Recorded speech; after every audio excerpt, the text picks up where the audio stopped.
Good evening, and welcome back to Appalachian Screams. Tonight we're heading deep into the Appalachian Mountains, where November fog walks on two legs, and the woods remember every name they hear.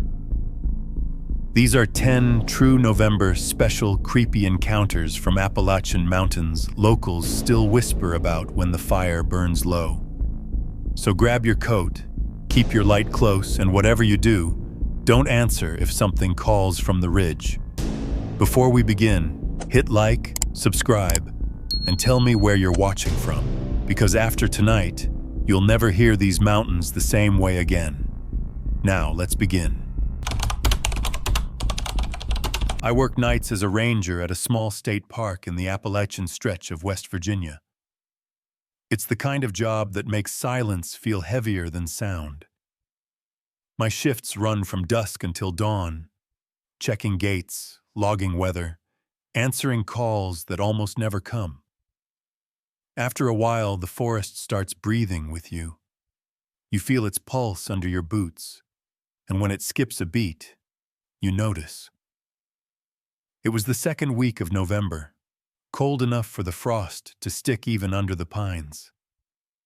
Around midnight, I stepped out of the station to take a smoke and saw it. Soft white light curling through the trees like mist. It was coming from the old Chimney Run trail. The same trail we closed last year after the fall. The state shut it down after a hiker slipped and broke his neck on the shale ridge. We'd stripped every post, removed the solar beacons, sealed the wiring, and signed off the closure. No power, no light. Nothing left to glow. But there it was. A neat little procession of beacons running up the ridge, glowing steady white, just like before. I froze halfway to my truck. My first thought was vandals, maybe thrill seekers. But the light wasn't right. It wasn't harsh or bright. It was soft, like snow catching a moon that wasn't there. The glow pulsed faintly, a heartbeat rhythm, and it wasn't facing into the woods. The posts had all turned downhill toward me. My radio crackled when I lifted it. "Base, this is Unit 2. I'm seeing illumination on the closed trail. Anyone scheduled out here?" No response, not even static. The repeater always gives something back, even dead air. But this time it was like the whole frequency had been swallowed. I clicked my flashlight and started up the trail anyway.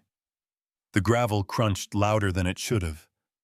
The smell hit next, wet iron and burnt sap, like the air after lightning strikes too close. I touched one of the posts. It hummed faintly. The metal was ice cold. There was no seam, no visible source. But when I leaned close, I could hear something inside the hollow pipe, a kind of distant tapping, almost Morse code, irregular and sharp. I backed away, scanning the line of lights stretching uphill. They didn't illuminate the path, they defined it.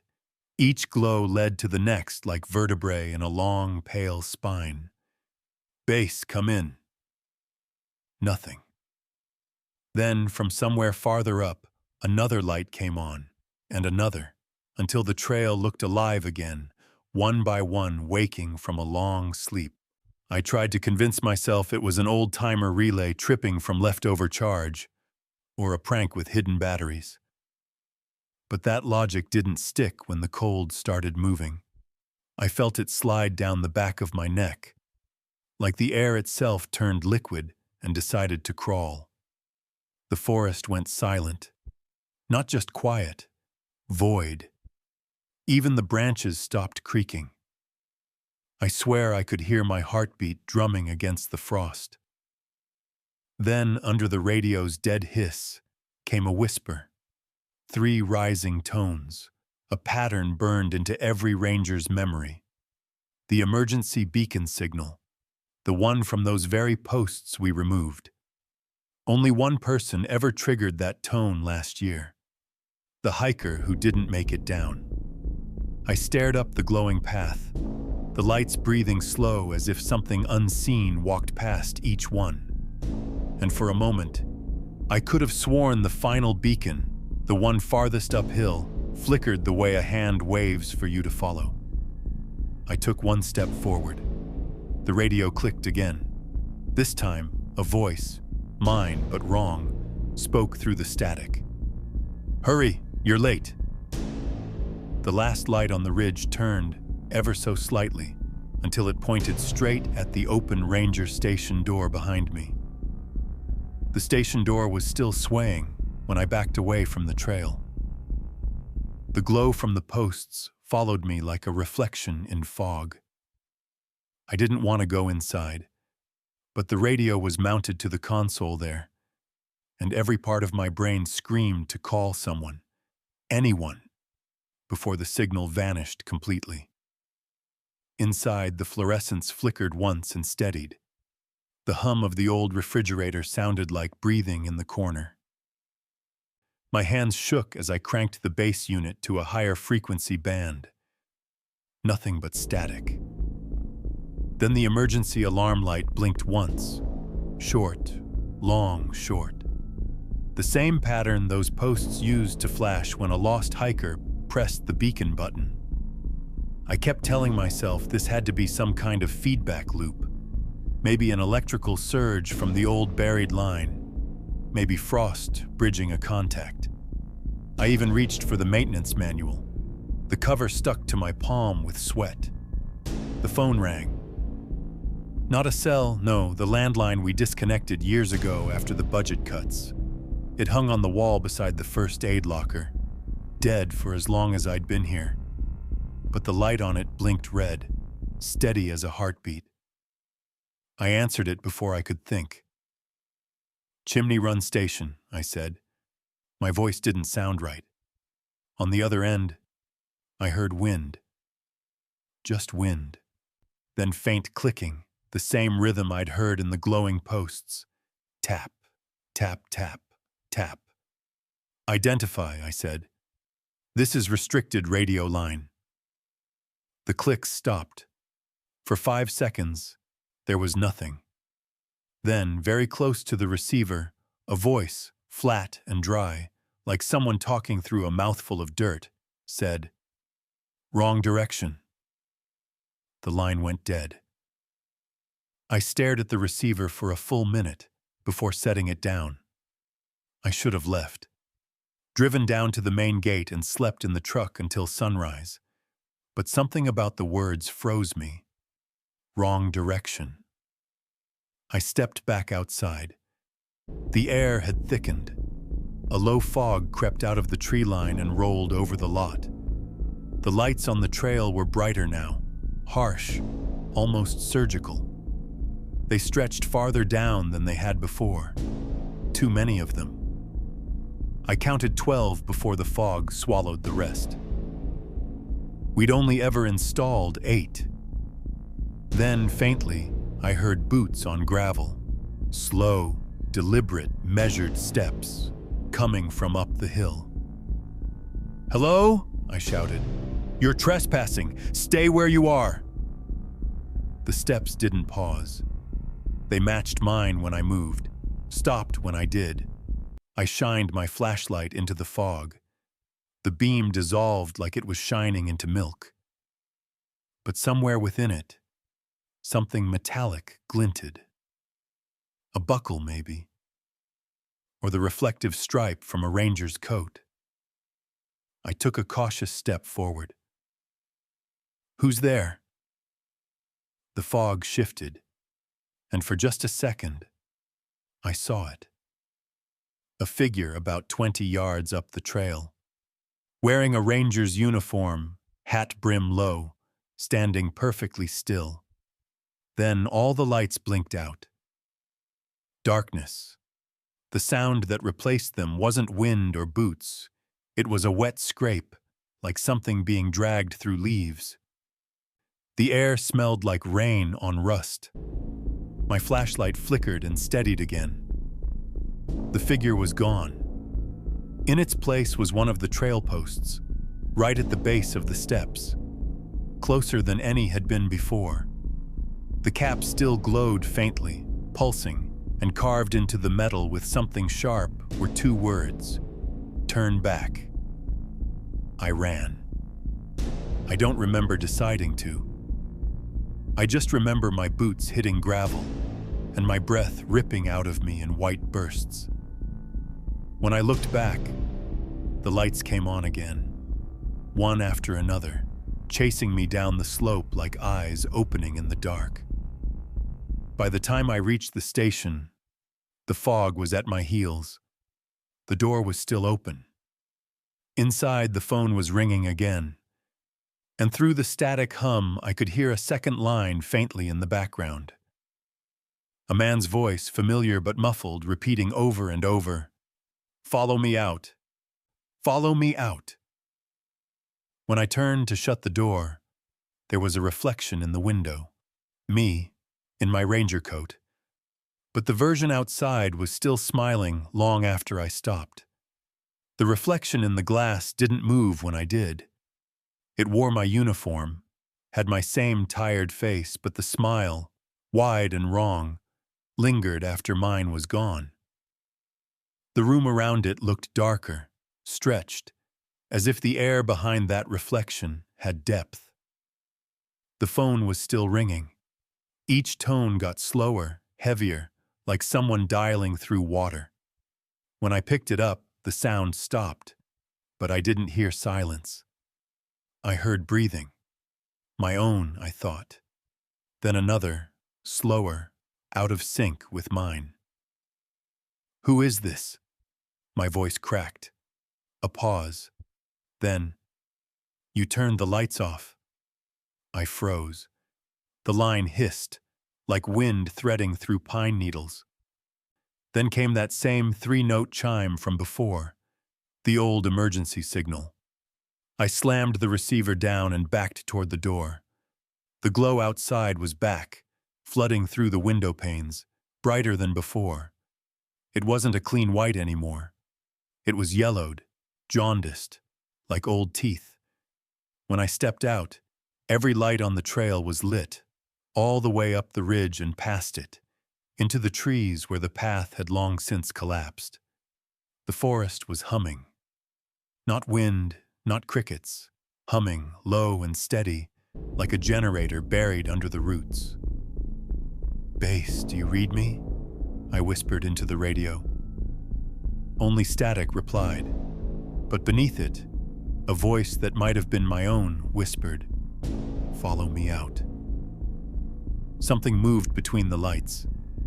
I couldn't see it directly, only the way the glow bent around its outline. The posts flickered as it passed, one by one until it stopped maybe 50 feet away. It wasn't shaped right.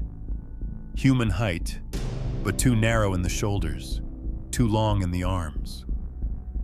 When it turned, its head caught the light and gleamed like metal, like one of the post caps, hollow and reflecting. I took a step back. Gravel cracked under my boot. The sound made it move. Fast. I ran. Downhill, through the lot, straight for the truck. My keys shook so hard I dropped them twice. When the engine finally caught sound, the radio on the dash erupted with noise. Multiple voices overlapping, some yelling, some whispering, all speaking the same phrase in different tones. Wrong direction, wrong direction, wrong direction. I hit the gas. The headlights cut through fog so thick it looked alive. The trail behind me was a burning thread of light through the trees. For a second, I thought I was getting away, until I saw the reflection in the rearview mirror. Every beacon I'd passed was now facing toward me, their glow bending downhill in unison, pointing at the truck. The fog behind them pulsed like breath. Something was following. I couldn't see it directly, only the way the mist churned in its wake. When I hit the main road, all the lights snapped off at once. The darkness came so sudden my eyes burned from the change. The road was empty. The radio went silent. The air smelled clean again. Pine, frost, nothing else. I didn't stop driving until I saw dawn bleed over the ridge. That morning, I filed a malfunction report and told myself I'd dreamt it.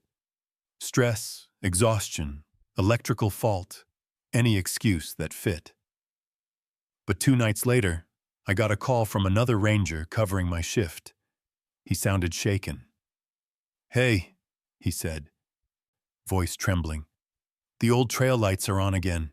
And, you left your jacket hanging by the gate. Weird thing, though. It's wet. Like it's been out all night."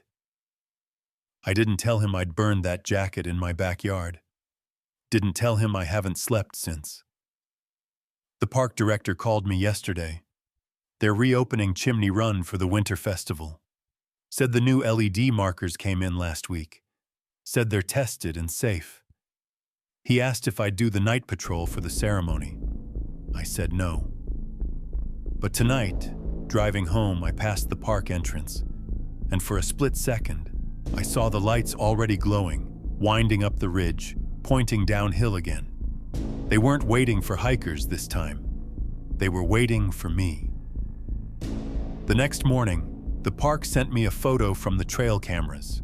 Every light off, every path empty, except for one figure standing halfway up the hill, wearing my uniform and smiling at the lens.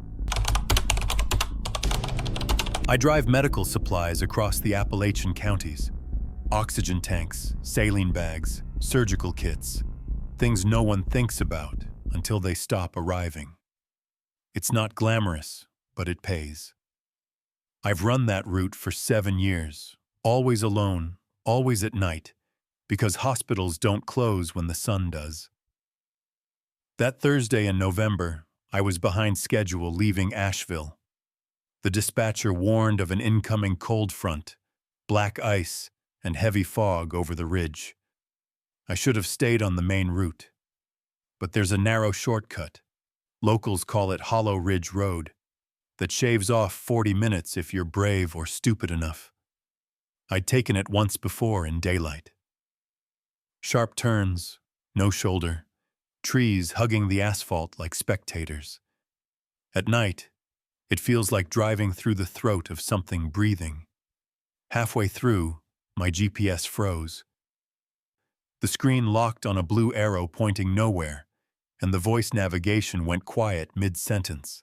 I tapped the screen. Nothing. The radio started hissing, like a storm building behind the static. That's when I saw movement in the trees. At first I thought it was fog twisting, or my eyes adjusting to the high beams slicing through the dark. But then I noticed rhythm. Step for step, something was keeping pace with my truck, on the driver's side, just beyond the ditch line. I couldn't see shape, only motion. A shift of shadow beside the pines, deliberate and steady. I slowed from 50 to 30. The shadow slowed too. I rolled my window halfway down. Cold air knifed in. That's when I heard it. The crunch of leaves synced perfectly with my tires. When I stopped, it stopped. I called out, "You need a ride?" Nothing. Just the faint hum of wind moving through trees. When I eased forward again, the crunch resumed. Closer this time. Too close. I killed the high beams for a second, thinking maybe the glare was tricking my eyes. Darkness swallowed the world whole. Then, in the faint wash of the fog lights, I saw it. 2 pale shapes moving low and fast. Knees, elbows. Could have been a deer, I told myself. Could have been anything. But deer don't walk upright. The truck cab suddenly felt too small, the air too still. I grabbed the dash cam from the mount, checked the playback. Black. The feed had frozen minutes ago, right before the GPS did. The road twisted, following the ridgeline. The trees leaned over the road like they were eavesdropping. The motion outside kept perfect pace, never speeding up or falling behind. I pressed harder on the gas. The truck whined. My heart kept time with the engine. Then came the tapping. A soft, rhythmic click on the driver's side window. 3 taps. Pause, 3 taps again. I flicked my eyes left, but all I saw was my reflection.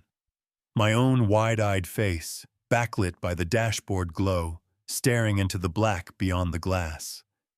I hit the windshield wipers even though it wasn't raining. The motion gave me courage somehow. The tapping stopped for a moment, and then something breathed against the glass. Just once. Slow, heavy, wet. The window fogged in a perfect oval, like a human mouth pressed against it. I swerved, tires spitting gravel. The truck fishtailed before gripping again. I floored it until I hit the crossroads where Hollow Ridge meets Route 9. When I looked left, there was nothing there, just empty trees and wind. But when I checked the side mirror, I swear I saw 2 white handprints fading on the glass. I made the delivery an hour late. The hospital guard joked that I looked like I'd seen a ghost. I laughed it off. Then, as I pulled away, my GPS chirped to life again, voice calm and mechanical. Continue for 20 miles. Do not stop. It's still beside you. I looked at the passenger window and saw fresh condensation forming, like something breathing slow and steady, just out of sight. I didn't sleep the next day. Every time I closed my eyes, I saw the fogged oval on the glass, the faint handprints like they were trying to climb in. By evening, I convinced myself it was exhaustion, a trick of headlights and weather. I'd worked double shifts before. Sleep deprivation does strange things. But that Friday, dispatch rerouted me again through the ridge. A last-minute emergency delivery to a clinic near the state line. Shortest path's Hollow Ridge, the voice said, casual, like it wasn't sending me back into a mouth I'd only barely escaped. I almost said no, almost, but saying no meant explaining why, and a shadow followed me doesn't hold up on paperwork. So I loaded up the oxygen tanks, signed the manifests, and told myself daylight would make it fine. By the time I reached the foothills, dusk had already smothered the sun. The GPS stuttered twice before freezing again, the same way it had before. The same stretch of trees. That's when I realized something I hadn't the night before. There were no birds here. No crickets, no branches cracking. Just road, trees, and the hum of the truck. The silence followed me uphill. Halfway across the ridge, I saw it again. Movement in the tree line. Same rhythm, same pace. Only this time, it wasn't on one side. Shadows flickered between both lanes, darting in and out like something testing boundaries. My pulse pounded in my ears. I gripped the steering wheel so tight my knuckles burned white. The fog rolled in without warning, thick and yellow-gray. Headlights only reached 10 feet ahead before dissolving. The shadows vanished, but the sound didn't. Crunch, crunch, crunch, pacing me. I rolled the window down an inch, enough to listen. Beneath the gravel crunch was another noise, something like a wet, dragging sound, like footsteps pulling through soaked leaves. I swear it was breathing in rhythm with the truck engine. I pressed harder on the gas. The incline steepened. The air got colder. Every few seconds, the fog swirled just enough to show the ditch line. And in one of those gaps, I saw it. A hand. Not pale, not ghostly. Human. Mud-caked. Fingers long and splayed, nails blackened like bark. It gripped the roadside guardrail and kept pace with my truck, pulling something tall along with it, though I couldn't see the rest. I shouted, slamming the horn, hoping the sound would drive it off. The horn blasted, and cut off mid-note like someone had yanked the battery cable. The dash lights flickered. My GPS rebooted on its own. The voice came back, monotone, but wrong. Each word slightly stretched, as if the speaker was imitating speech. Continue for 20 miles. The road bent right, and in the brief space between fawn banks, my headlights caught the asphalt ahead. The center line was wet, not with rain. It looked darker, thicker, like oil. My front tires sliced through, and something splattered the windshield. It wasn't oil.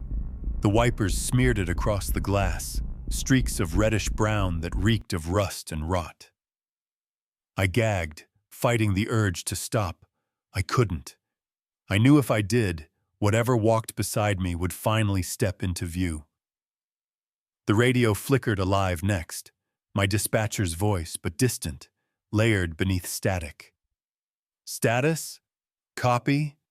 Hollow Ridge? Then overlapping that came another voice. My own. Wrong direction. I nearly drove off the road. The fog ahead pulsed, almost like something breathing in it. Then, slowly, the shape formed again in the corner of my high beams. A figure, tall and thin, matching my speed perfectly, no matter how fast I went. It wasn't running. It was walking. I hit 70 through a blind turn, tires screaming, truck fishtailing until the wheels caught traction. When I risked a glance back, the fog had cleared behind me. The road was empty. I told myself I imagined all of it. I had to. Then my phone vibrated in the cup holder. A message. No number. Just a line of text. Next time, don't roll your window down. My stomach dropped when I noticed the smear of dried mud inside the glass. 5 long finger streaks pointing toward the passenger seat. I scrubbed that glass until my hands hurt. The mud wouldn't come off. It wasn't on the surface. It was inside the laminate, sealed between layers, like it had always been there. The mechanic said the window was original. I stopped asking questions after that, but the smell stayed. Wet leaves, rust, something sour beneath it. Every time I got in that truck, it felt like someone had been sitting in the passenger seat right before me, just long enough to leave warmth behind. I told dispatch I was done with the ridge. They reassigned the route, and for 2 weeks I ran flat country roads. Nothing weird, no fog, no tapping. I almost believed it was over. Then November 29th hit. A heavy freeze rolled in, and with it, a call from a hospital I'd never serviced before. St. Adeline's, deep in the mountains. They needed oxygen immediately. All other drivers were grounded by ice. I was the only one left. The route they sent me followed Hollow Ridge. I argued, begged for another path. There isn't one, dispatch said. It's 20 miles tops, you'll be fine. The line clicked dead before I could answer. I left before dawn, figuring daylight might keep my nerves steady. The sky was pale and colorless. The ridge was a bone-colored scar cutting across the trees. The fog came early this time, thick as milk. Halfway in, the GPS froze again. The screen flickered, then showed a blank white map with a single blue dot sitting still. No voice guidance. Just one word at the bottom. Listening. I slammed the screen dark. The silence after felt wrong, like the truck was holding its breath. The first sound came from the bed of the truck, something heavy shifting against the metal floor. Then another thud, closer to the cab. I checked the mirrors. Nothing. The road behind me was empty, swallowed by fog. Then, through the rear window, I saw movement, something rising up in the truck bed, tall enough to scrape the roof liner from inside. The shape bent unnaturally, as if it didn't care about bones. I floored it. The tires screamed against ice. The shape leaned forward until I saw a hand slap the rear glass, long fingers, nails black and cracked. It left a streak that spread like oil. The radio exploded with static. Then my own voice, twisted, layered over the noise. "Keep driving. Don't stop this time." I don't remember the next mile. I think I blacked out with my eyes open. When awareness came back, I was halfway down the slope, the steering wheel jerking under my grip.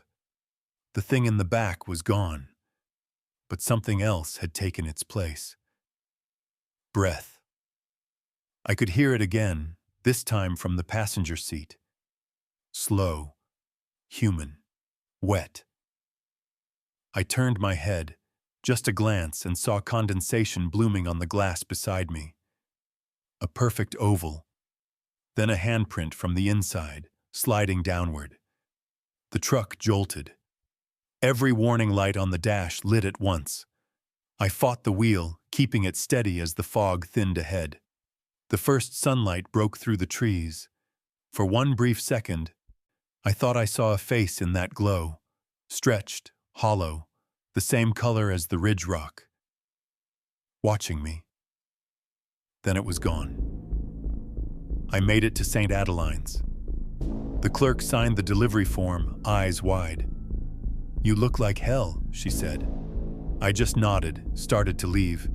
But as I reached the door, she added, "Hey, did someone ride with you? The passenger side's still open." Outside, frost covered the windshield, except for one clean handprint on the inside. That night, I parked the truck and left the keys on the seat. I quit the next morning, moved counties. Still, some nights when the air turns sharp and the fog crawls low, I hear gravel crunching outside my window. Just slow, steady steps, matching my heartbeat, like something still pacing beside me, patient as ever. Last week, I got a new phone with a clean number. No contacts, no data restored. But tonight, it buzzed once with a message from unknown. "Continue for 20 miles. Do not stop." You might not believe this, but my granddad's whistle still echoes through our holler every November, and he's been dead for 15 years. He used that whistle for everything. 3 sharp notes to call us in for supper, 2 for the dogs. Sometimes, if you were late from the creek or the field, he'd whistle once and wait, just long enough to make your neck prickle. Then you'd hear it again, closer. When he passed, the hills went quiet. It was strange at first, not hearing him around dusk. Then, 1 year later, almost to the day, the whistle came back. It was November. The air had that tin-cold bite it gets before the first snow, the kind that smells like iron and wood smoke. I was splitting kindling behind the house when I heard it. 3 notes, clean and sharp, coming from the ridgeline. I dropped the axe. My first thought was that one of my cousins was screwing with me. Everyone knew the tune. It was muscle memory in this family. But the sound wasn't right. It carried too far, like it wasn't bound by the trees or the wind. And there was an echo, faint and wrong, like someone else was whistling back half a beat too late. I called out, "Who's up there?" No answer. The next morning, I told my mama. She went pale, said, "Don't answer it next time, don't you dare." When I asked why, she just said it was an old mountain thing, that if the dead call your name or whistle for you and you answer, they can find you again. I laughed it off. You grow up with plenty of backwoods ghost stories, and most of them are just ways to keep kids out of the dark. But that night, it came again. 3 notes, long pause. 2 more. The old pattern exactly, The sound came from down by the creek this time, not the ridge. I went out with my flashlight, telling myself it was coyotes or wind through the culvert. The light cut through fog, painting the trees like old bones. The sound stopped as soon as I stepped off the porch. And then, from somewhere deeper in the trees, another whistle, this time slower, more drawn out, like someone breathing through their teeth. I froze. The dogs started whining in the barn.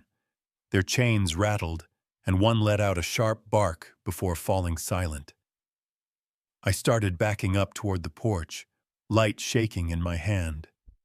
Then the flashlight flickered and went dead. In that dark, I heard the whistle again.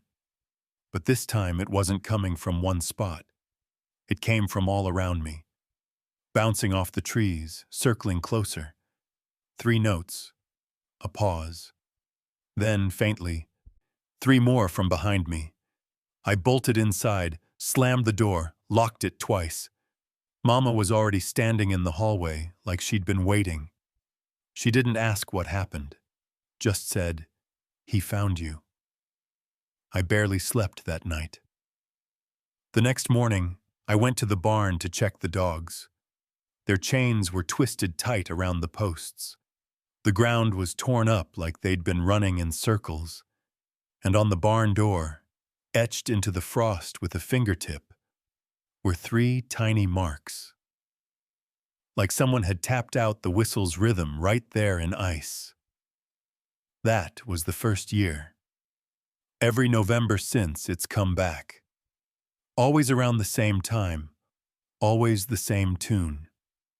And this year, when I heard it again, something changed. The whistle didn't come from outside. It came from inside the house.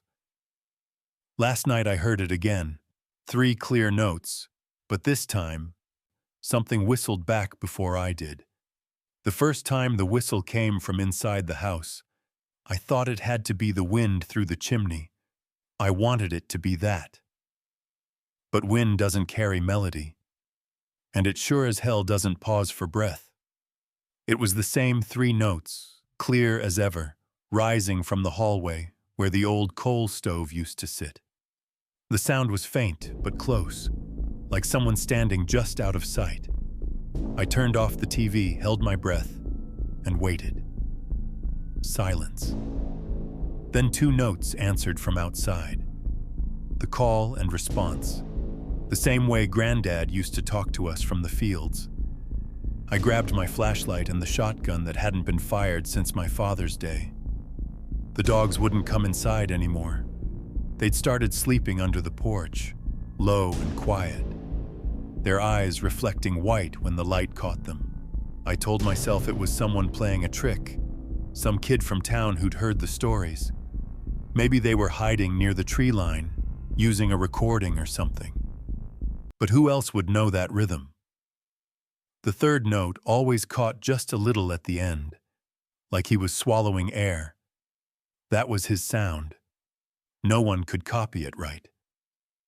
I stepped outside, flashlight sweeping the yard. Frost clung to the fence posts. The creek sounded slower than usual, thick with ice. Nothing moved. Then the whistle came again, behind me this time, from the back porch where I'd just walked. I spun around so fast the beam jittered through the fog. No one there. Just the sound fading into a hum, low, soft, almost pleased. I shouted, "I know who you are! You can stop this now!" The words fell flat. The hills swallowed them whole. Mama used to say the mountains keep what they're given. Sound, secrets, souls. I never believed that until that night. Because when I turned toward the ridge, I saw faint lights between the trees, yellow, swaying, like lanterns. There shouldn't have been anyone up there. That trail had been closed for years. The whistle came again, from among those lights. I started toward it, boots crunching frost, shotgun shaking in my grip. My breath looked like smoke signals rising into the cold. Halfway up the slope, I smelled something. Sweet, rotten, like apples gone bad. And underneath it, the faint scent of pipe tobacco. That smell stopped me cold. Granddad used to smoke a pipe every night before bed. Cherry blend. You could smell it all the way down the road. The wind carried that same smell down through the trees now, along with the whistle. 3 short notes, then silence, like he was waiting for me to answer. I almost did. It's strange how old sounds can make you forget yourself. For a second, I was 12 again, standing barefoot on the porch, hearing him call me in before supper. I raised my hand to my mouth, ready to whistle back. Then the shotgun shifted in my arm. Something tugged it, gentle but firm. I looked down. The barrel was slick with condensation. Finger marks. Fresh ones. I dropped it and ran. I didn't look back until I was inside the house with every door locked. My lungs felt like fire. The porch light flickered twice, then died. And from right outside the door came one single drawn-out whistle, lower than before, almost a growl at the end. The dogs under the porch started crying. That night, I slept with the lights on. In the morning, I found muddy footprints leading up to the porch, bare feet, too big to be mine, too long in the toes. Each print pressed deep into the frost, and between them, small puddles where the ice had melted clean away, like something warm had been standing there, waiting for the door to open. That evening, I heard my name carried in the whistle for the first time, stretched between the notes, like someone breathing words through a wound. By the third night, the whistle wasn't waiting for dark anymore. It came at dawn, soft and patient, drifting through the fog like breath through a cracked door. I woke to it echoing off the ridge and felt something in my chest answer before my mind caught up. It wasn't just sound anymore. It was a pull. Mama refused to leave her room. She'd been praying since the night before, whispering words that didn't sound like English anymore. Every candle she lit guttered within minutes. I could hear her muttering, "He wants a voice to follow him back." The holler was colder than it should have been that morning. Frost clung to the window panes in thin, vein-like patterns. The air smelled like pipe smoke again, faint and sweet. I decided to end it. If it wanted an answer, it was going to get one. From me. I grabbed Granddad's old coat from the closet, the one he used to wear on his late walks, and stepped outside before Mama could stop me. The coat still smelled like tobacco and cold rain. As soon as I hit the porch, the whistle started again. 3 clear notes, closer than before. It came from the woods below the creek. The fog was thick enough to feel. Each step down the trail made the air heavier. The whistle echoed from all directions now, like the mountain itself was calling. Then I saw him, or the shape of him. A figure stood in the creek bed. The water only came up to his ankles, but he didn't ripple it when he moved. His shoulders were bent, hands in his coat pockets, head tilted just like Granddad used to stand when he waited for you to notice him. "Granddad?" I whispered. The figure turned. It wasn't him. Not really. The face had the same lines, the same eyes, but they weren't eyes at all. Just dark holes with light trembling deep inside them, like lanterns burning too low. When he smiled, it cracked the fog. He whistled 3 notes. The third one broke halfway, like always. Something in me broke too. I whistled back before I could stop myself. The woods went still. Every sound, the creek, the wind, the birds, cut out like the world was holding its breath. The figure tilted its head, smiled wider, and took a step toward me, then another. The air grew thick, pressing against my chest. I couldn't move. I tried to run, but my legs wouldn't listen. My breath came out in short bursts, turning white in the cold air. He stopped right in front of me, close enough that I could smell the dirt and smoke on him. He reached up, slow, and pressed one finger to my chest. "Your turn," he said. The voice was two voices, his and mine speaking together. He took a deep breath, like he was waiting for me to whistle again. When I didn't, his smile faded.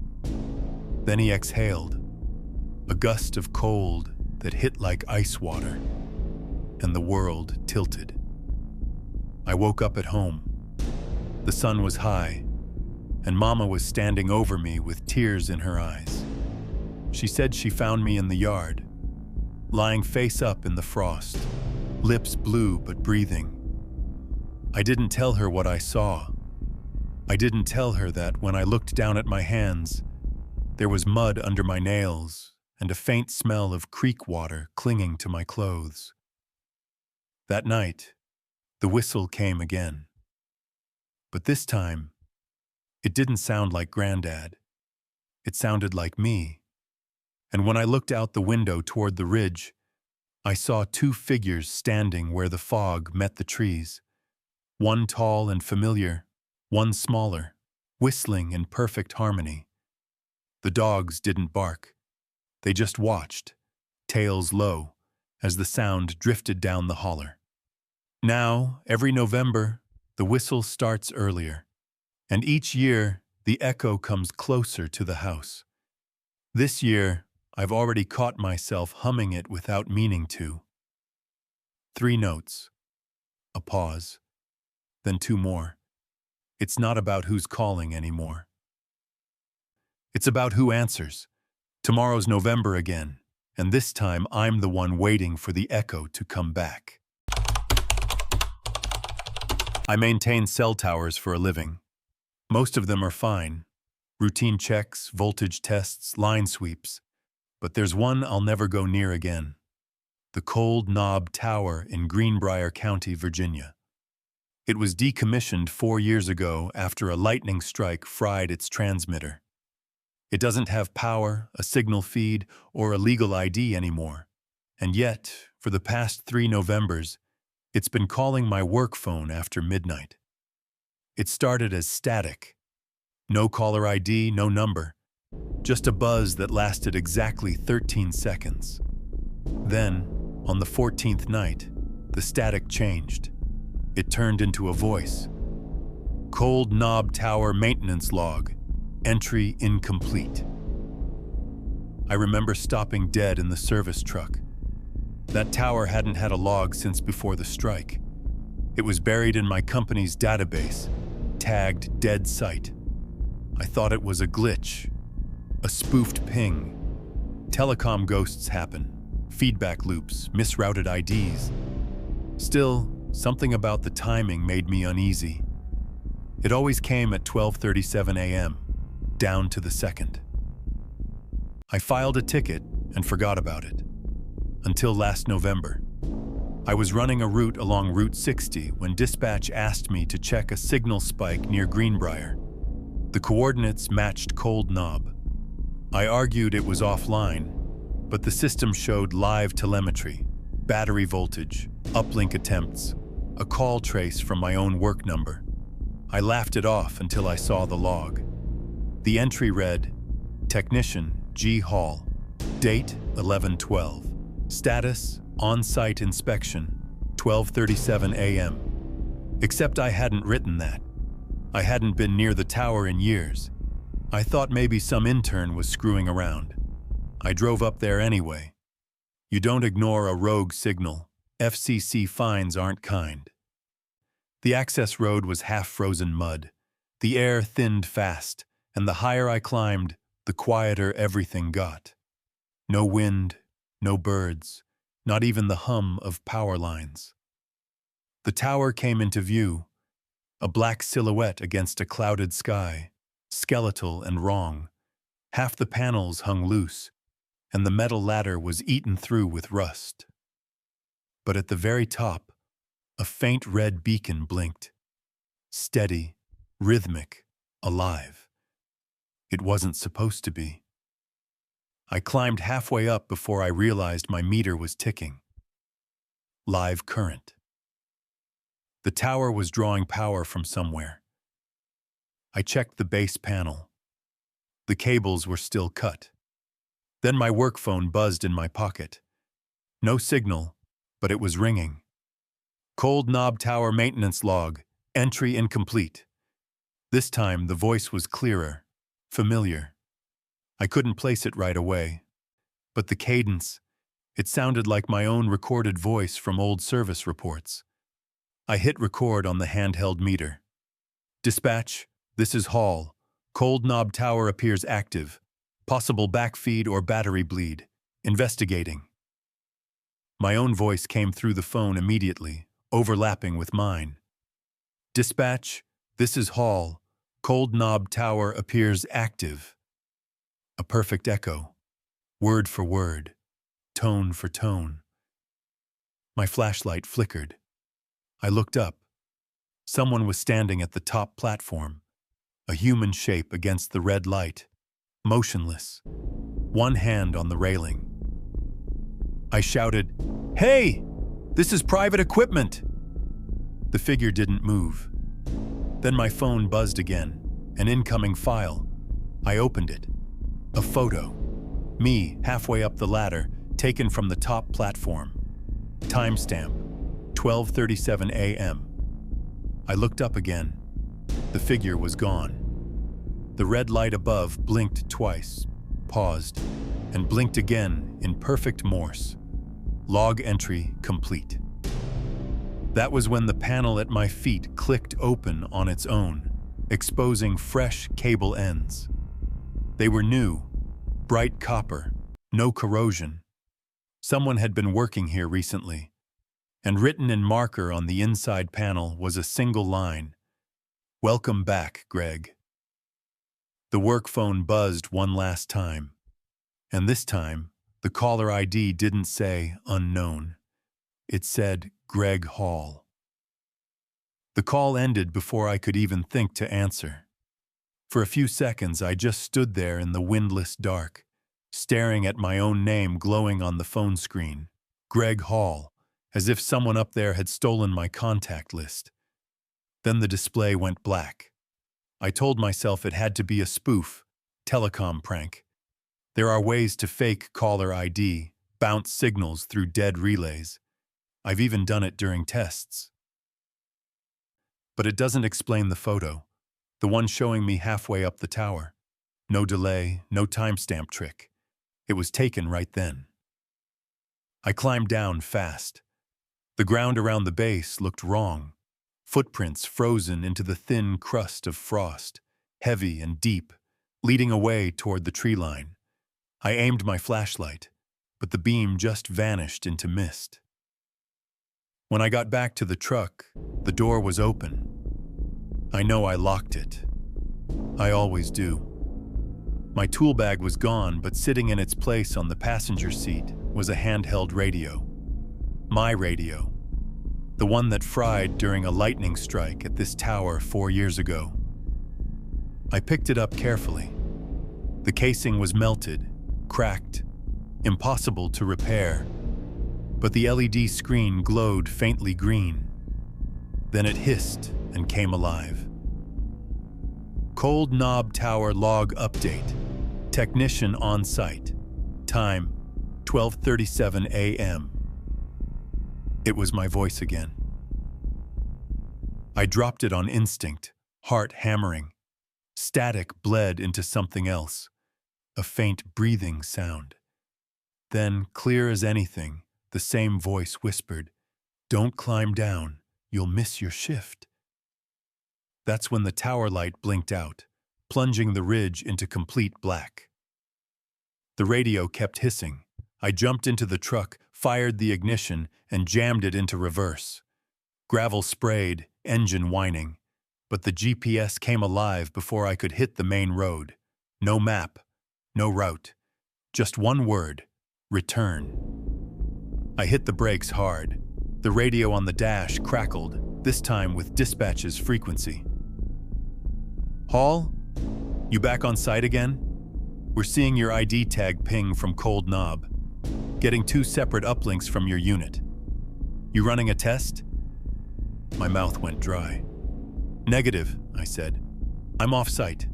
There's someone else here. The static swelled, and behind it came my own voice again. Negative, I'm off-site.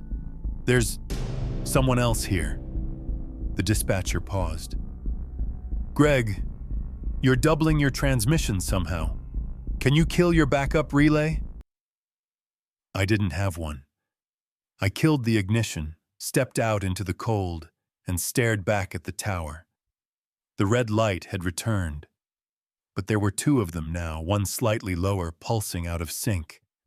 My stomach turned. It wasn't another light. It was the glow from my handheld meter still strapped to my belt, because the one on the tower was blinking in perfect rhythm with it. I reached down, turned mine off. The tower's light stopped too. Then, faintly, through the static hum, came a voice. Not mine this time. Flat, genderless, mechanical. Backup complete. Technician transferred. The truck lights flickered. Every instrument on the dash reset. Gauges spinning. The headlights cut out. And for a brief second, every device, phone, GPS, dashcam, flashed a single image on their screens. The Cold Knob Tower, bathed in blue lightning, a figure silhouetted on the top platform, holding what looked like a phone to its ear. Then everything went dead.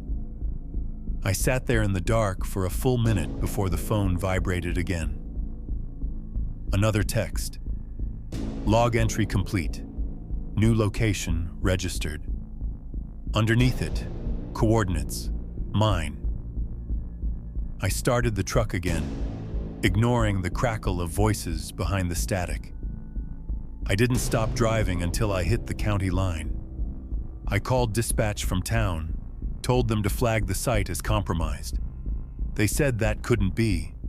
Cold Knob had been purged from the grid since the lightning strike. Greg, the supervisor said slowly, that tower doesn't even exist anymore. We pulled the remains 2 years ago. That night, my phone lit up at exactly 12:37 again, and this time the call location read Cold Knob Tower, reconstructed. I didn't answer the call that night, but I didn't sleep either. The phone sat face down on the motel nightstand, screen still glowing faintly, the way dying things glow right before they go cold. I kept telling myself I'd call corporate in the morning, file a full report, maybe even quit. At 12:37, the phone buzzed again. Same coordinates, same name. Cold Knob Tower, reconstructed. This time, I answered. The line hissed once. Then a voice said, Greg Hall, log update pending. It wasn't my voice anymore. It sounded like the tower itself had learned how to speak. Metallic, distant, vibrating through miles of wire. Who is this? I whispered. A pause. Then, technician transfer incomplete. Return for synchronization. I hung up, threw the phone across the room, and grabbed my keys. But before I reached the door, the motel TV turned on by itself. No input, just static. And through the static, my own face flickered on the screen, wearing my work gear, standing at the tower base. I watched myself look up, raise my phone, and speak. Cold Knob Tower maintenance log. Entry complete. The picture warped, then cut to black. Something inside me broke open after that. Maybe curiosity, maybe fear. I couldn't stand the thought of not knowing what was waiting up there. I told myself I'd prove it was a data ghost, a feedback echo from old transmissions. Engineers don't run from errors, they trace them. The road to Cold Knob looked different this time. Paved smooth, no ruts, no mud. The trees stood straighter, blacker. There was light ahead where there shouldn't have been any. When I reached the ridge, the tower was whole again. New steel, new panels, humming with life. Red beacons blinked in perfect sequence up the spine. Cables ran underground to fresh concrete bases. Someone, or something, had rebuilt it. The chain gate was open. My old badge was hanging from the post, laminated plastic glinting in the wind. I walked up to the base. Every instinct screamed to leave, but the equipment rack inside was spotless, wires organized, instruments blinking in rhythm with my heartbeat. One of the displays showed live data. Active session, G Hall, sync, 97%. I reached to pull the plug. The instant my fingers touched the cable, a jolt ran through me. Not shock exactly, more like pressure, deep and cold. Forcing its way inside my skull, my vision filled with light. Not bright, blue, electric, endless. In that static haze, I saw copies of myself climbing the tower. Hundreds of them, some older, some younger, faces flickering between years. Each one holding a phone, each one whispering the same words in sync. Cold Knob Tower maintenance log, entry complete. I fell back, gasping. The air reeked of ozone and burnt insulation. My phone buzzed in my pocket. I looked, live video feed. The view from the top platform, looking down at me. A figure leaned over the rail, me again, but his face didn't move with mine. His mouth hung open, frozen mid-sentence, light leaking out from between his teeth. I yanked every breaker, every feed line. Sparks burst. The tower groaned like something alive. Then the beacons went dark. The phone slipped from my hand. It landed screen up on the ground. For a split second before the light died, it showed sync 100%. I woke in the hospital 2 days later. Mild electrical burns, dehydration, confusion. At least, that's what the report said. The company listed the site as fully decommissioned, and they retired my ID badge. But here's the thing. My phone doesn't recognize fingerprints anymore. The screen unlocks for anyone who touches it. And every night at 12:37, the background changes to a photo of the tower, glowing like it's still alive. Last night, a new message appeared at the top of the screen. Technician transfer successful. Welcome home, Greg. This morning, my supervisor called to tell me I never checked out that night. My truck and badge are still logged at the Cold Knob Tower. You might not believe this, but I once filmed a church revival that no one else remembers, and everyone in town swears the building has been boarded up for years. I freelance as a videographer, mostly small gigs, weddings, real estate tours, local events. Last November, a woman named Evelyn Cross emailed me from a town in northeast Tennessee called Brush Creek Hollow. She said the Brush Creek Tabernacle was hosting a winter revival and needed someone to record the 3-night service. Modest pay, quick turnaround. It sounded like easy work, and the whole address checked out on GPS, an old church halfway up a wooded ridge, about 15 miles off the main road. The drive up was quiet. Thick November fog wrapped the hills like insulation, and the asphalt narrowed to a single cracked lane bordered by pine. When I finally reached the church, I almost missed it. The white paint was peeling, The cross over the door tilted, and the steeple bell was missing. But the windows were glowing, warm orange, like candles behind frosted glass. Inside, the sanctuary was packed. Wooden pews full, choir swaying, voices rising in perfect harmony. I set up my tripod in the back, nodding politely to the deacons. Nobody greeted me, but no one told me to leave either. They just kept singing. It was mesmerizing. The first thing I noticed was how still everyone was between verses. No throat clearing, no shifting in seats, no breathing sounds. The air didn't move. Then the preacher stepped up to the pulpit. He was tall and thin, his suit the color of wet ash. His voice didn't rise or fall. It just vibrated through the walls, steady and cold. "Every soul here will be seen," he said. "Every light will be gathered." People murmured, "Amen," but the sound was too synchronized, too clean, like they'd practiced it for weeks. I kept filming. The feed looked great, crisp, clear, even in low light. But the camera's audio meter was flat. No sound registered at all. Half an hour in, my phone buzzed. It was Evelyn, the woman who'd hired me. Her message said, "I'm so sorry. Please tell me you didn't go there." I froze. Before I could respond, the congregation turned in unison. Dozens of faces looked straight at me, blank, open, calm. No one blinked. The preacher smiled. "The eye has found its witness." Someone in the front row began humming. Then others joined in, the same three-note tune looping endlessly. My stomach twisted. The air felt thicker, like syrup.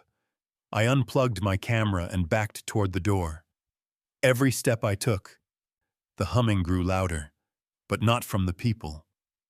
It came from the walls. The wood itself was vibrating, singing back. I bolted outside, tripped on the steps, scrambled to my car, and peeled down that narrow road until the church lights disappeared in the fog. I pulled over miles later, heart hammering, and checked the footage on the camera. The video was perfect. The church, the people, every detail in crystal clarity. Except none of them moved. Each frame showed them frozen in place, mid-song, mid-breath, eyes wide open like painted mannequins.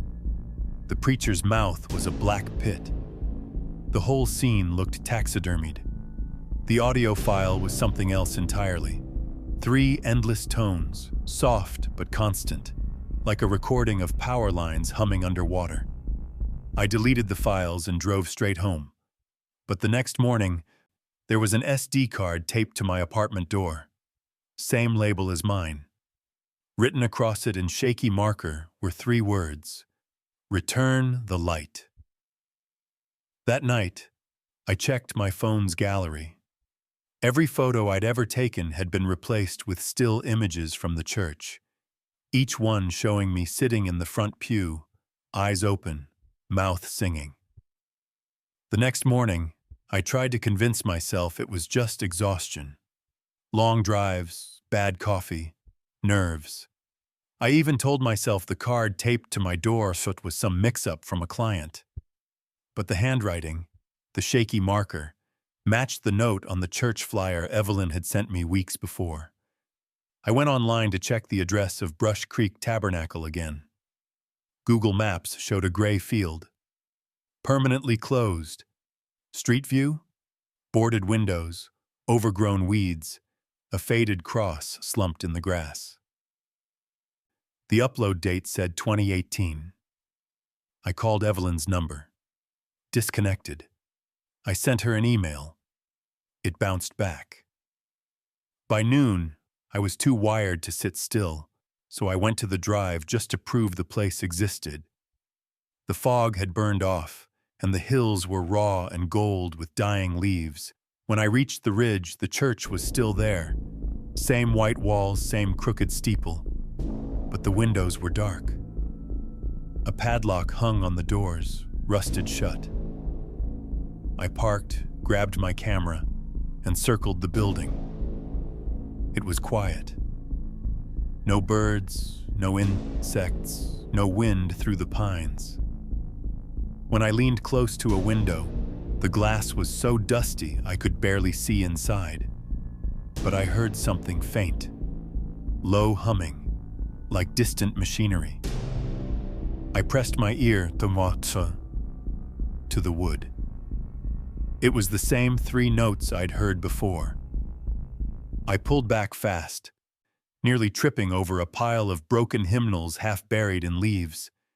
They were swollen with water damage, the pages stuck together. On the top one, someone had underlined a verse in red pencil. Every light shall return unto the source. I left. That night, my camera turned itself on. I woke to the red recording light blinking in the dark. I thought I'd bumped it, but when I checked, the tripod was still packed in its case. The camera was sitting upright on my desk, lens facing me. I checked the playback. The video was 10 minutes long. The timestamp read 12:37 a.m. For the first 2 minutes, it showed my apartment exactly as it was. Same lamp, same cluttered table. Then the light shifted, and the footage started to change. My walls faded, replaced by the church interior. The same pews, the same pulpit. Except now, the room was empty except for one person sitting in the front pew. Me. I watched myself stand, turn toward the camera, and start to hum those 3 notes. When I looked at my reflection in the window, my lips weren't moving, but the humming was coming from my throat. I ripped the battery out of the camera and threw it in the sink. The humming stopped instantly, like someone had cut a wire between worlds. I didn't sleep again that night. By morning, there was a knock at the door. A man in a dark coat, holding a clipboard with a faded church logo at the top, Brush Creek Tabernacle. He didn't introduce himself, just asked, "Did you return the light?" I slammed the door. When I looked through the peephole, the porch was empty. Only a small paper tract remained, wet from dew. It showed an illustration of the church surrounded by radiant halos, and underneath, the same verse I'd seen before, except someone had scribbled a line beneath it, in shaky handwriting. Once you film the light, it films you back. That was 2 nights ago. I haven't touched a camera since. But the weirdest part?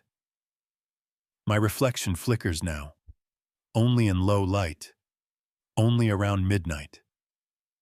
It looks like static bleeding through skin. And last night, when I passed a mirror, I swear I saw something behind me. A faint outline of the church doors, cracked open, glowing orange. Tonight, I heard that same humming again. But it wasn't coming from my apartment. It was coming from inside the camera bag. The humming started at exactly 12:37 a.m. again. I sat frozen on the edge of the bed, camera bag at my feet.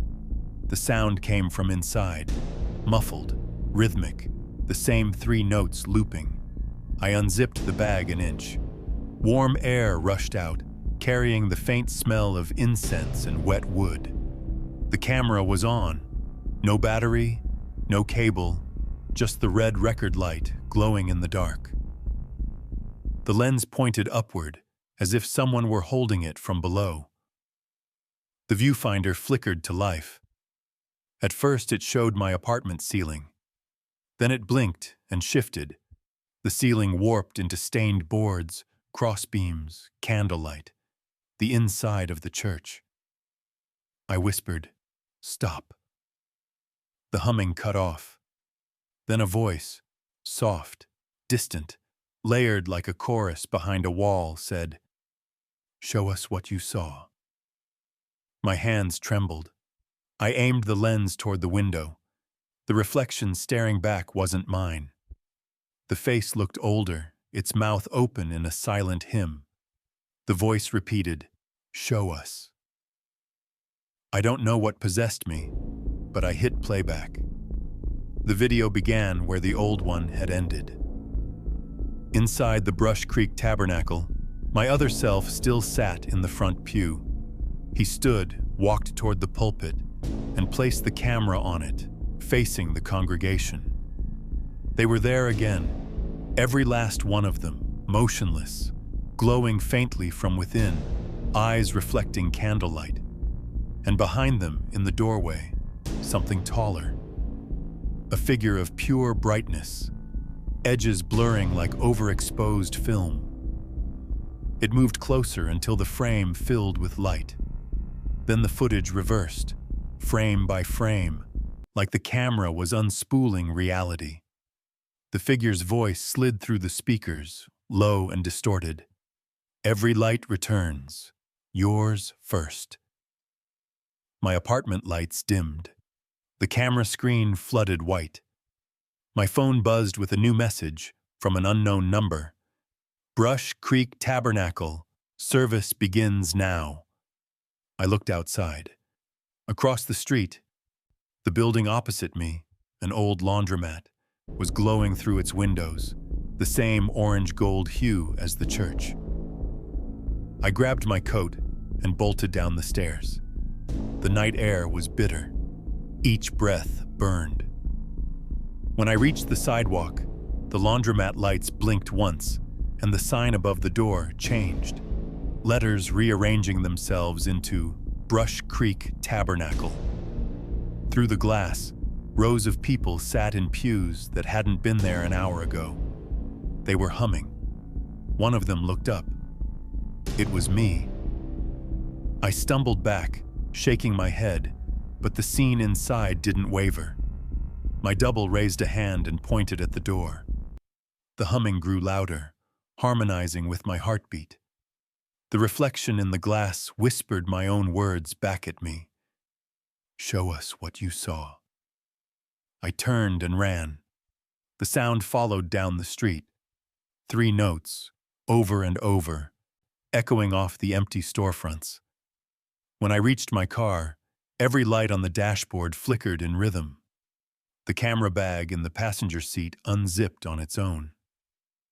Inside, the lens was still recording, but now, instead of my apartment, it showed the driver's seat, empty except for faint light seeping in through the windshield. Then, in the corner of the frame, a figure leaned forward from the back seat, its face a blur of pale orange glow. Static filled the speakers. I remember driving, maybe screaming, then nothing. I woke this morning at my desk, the camera sitting neatly in front of me, file labeled Service Complete, MP4. When I opened it, the screen showed the interior of a church, empty pews, soft candlelight, and there, in the front row, a single person filming with a camera identical to mine. The timestamp reads, tomorrow, 12:37 a.m. Every night since, new footage appears on my drive. Angles I never filmed, all from inside that same church, waiting for the next service to begin. I've been a volunteer firefighter in Fayette County, West Virginia, for 16 years. You get used to seeing wrecks, brush fires, even a barn or two gone to cinders. But the call we got last November wasn't like that. It started as a routine wildfire assist near the old Pine Hollow mine, a slope collapse site sealed off since '83. Locals still talk about that mine. 23 men trapped, never recovered. They say the ground still breathes sometimes, exhales when the frost sets in. I always thought it was superstition. Until that night, it was cold enough that our breath looked like smoke. The flames were low, just a creeping grass fire smoldering near the collapsed shaft. Easy containment. I was out with my partner, Mike, shoveling a brake line when he stopped mid-swing. "Do you hear that?" he said. At first, I thought he meant the wind, but then I heard it too, a faint metallic sound under the dirt. Clink. Pause. Clink. Like something knocking from far below. "Probably a water pipe expanding," I said. He shook his head. "There's no pipe here." We followed the sound to a patch of ground where the fire had burned the grass down to bare clay. In the beam of our flashlights, something gleamed, a circle of metal embedded in the soil. A hatch. The county map said no active shafts remained, but the handle looked freshly cleaned by the heat. I crouched, brushed away ash. The hinge was loose enough to lift. Beneath it, concrete steps spiraled down into darkness. Mike whistled. "Guess we found the old vent tunnel." "Shouldn't be this close to the ridge," I muttered. "This whole section collapsed." We radioed base. No signal. So we tied a rope line to the nearest tree and descended. The air grew colder fast. 10 steps down, the smell hit, a mix of rust, mold, and something like pennies soaking in water. The walls were poured concrete but damp, slick with condensation. About 30 feet down, the steps ended at a small landing. There, another metal door stood half open, black beyond. The clinking noise came again, louder this time. Mike swung his light through the gap. "Hello, anybody down here?" A pause. Then 3 slow knocks echoed back. He looked at me. "Echo?"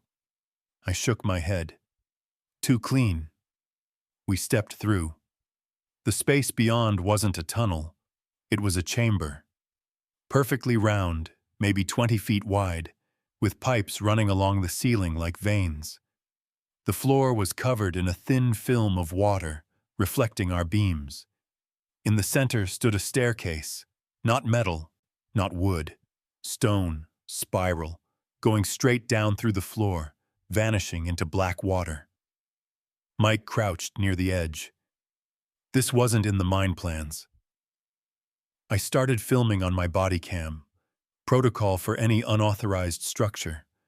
My light skimmed the walls, symbols scratched into the concrete, crude circles linked by lines, like a map drawn by hand. Then the temperature dropped. My breath came out in heavy clouds. The water on the floor began to ripple. "Mike," I said, "we're leaving." But he wasn't listening. He was staring at the stairwell. "Someone's down there," he whispered. A shadow was moving beneath the surface, slow, coiling, like a shape made of smoke. Then the sound came again.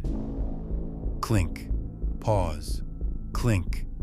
Only now it wasn't metal. It was stone against stone. We backed toward the steps. I felt something brush my boot. Cold, slick, like fingers. I didn't look down. We climbed fast, lungs burning, rope line jerking tight above us. At the top, the hatch slammed shut behind us. Mike looked at me, pale and shaking. Did you hear it laugh?" I didn't answer. I was staring at the ground, where the hatch had been. It wasn't there anymore.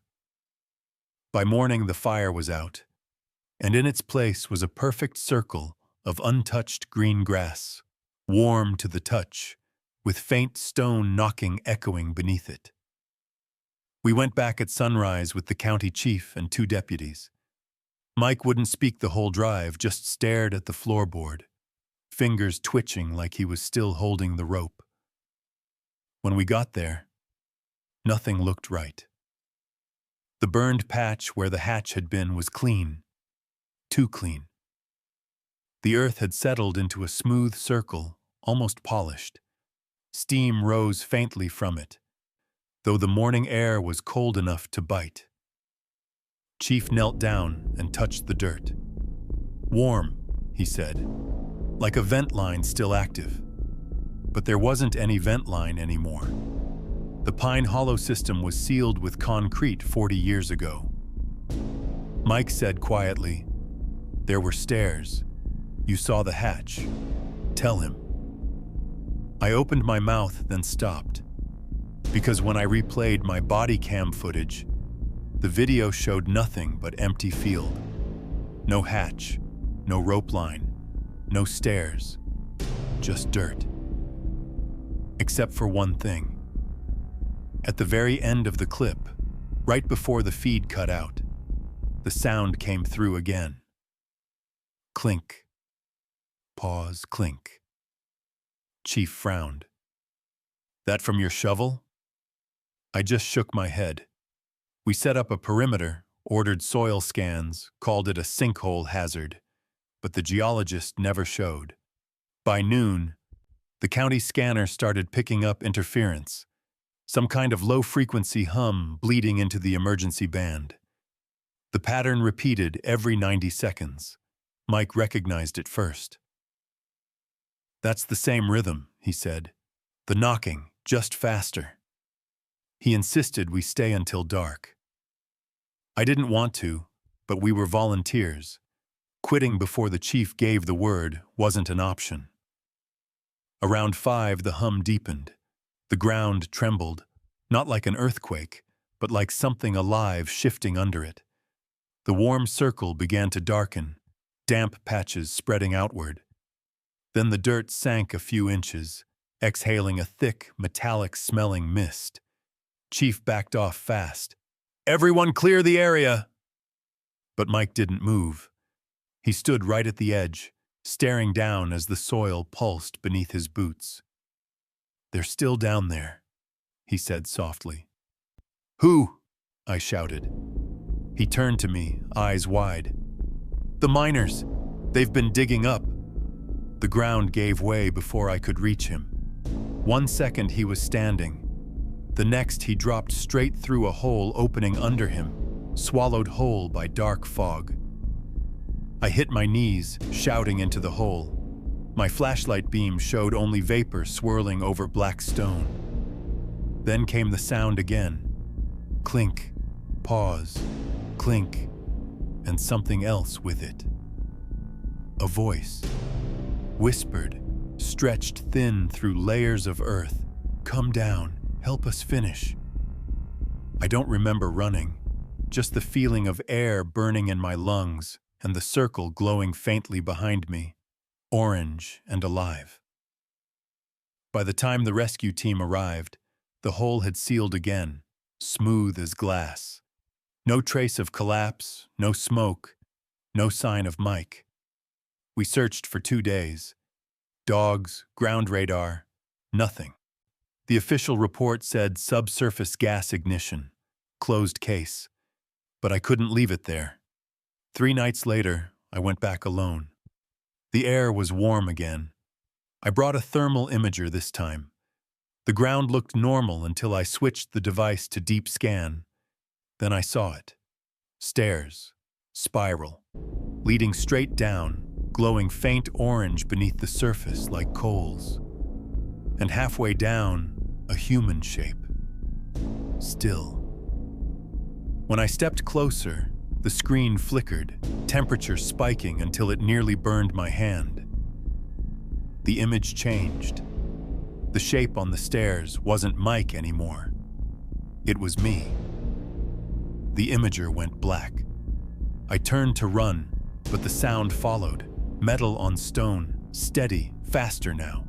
And from the fog above the ridge, faint red light pulsed like a heartbeat, syncing perfectly with the rhythm. That night I woke to the same heat rising through my floorboards, and underneath it, the sound of someone knocking from far below the house, asking if I'd come back to help. I didn't plan on going back. Every sane part of me said to leave it buried. But when you spend your life answering calls, you start to forget how to ignore one, even when it comes from under the ground. 3 nights after Mike disappeared, the knocking started again. Not in the woods this time, beneath my house. 3 slow strikes, pause, 3 more, the same rhythm. It shook the dishes in the sink. I tried to drown it out with the TV, with the radio, even with sirens from the station truck, but the sound threaded through everything. Each time I muted one noise, it found another way in.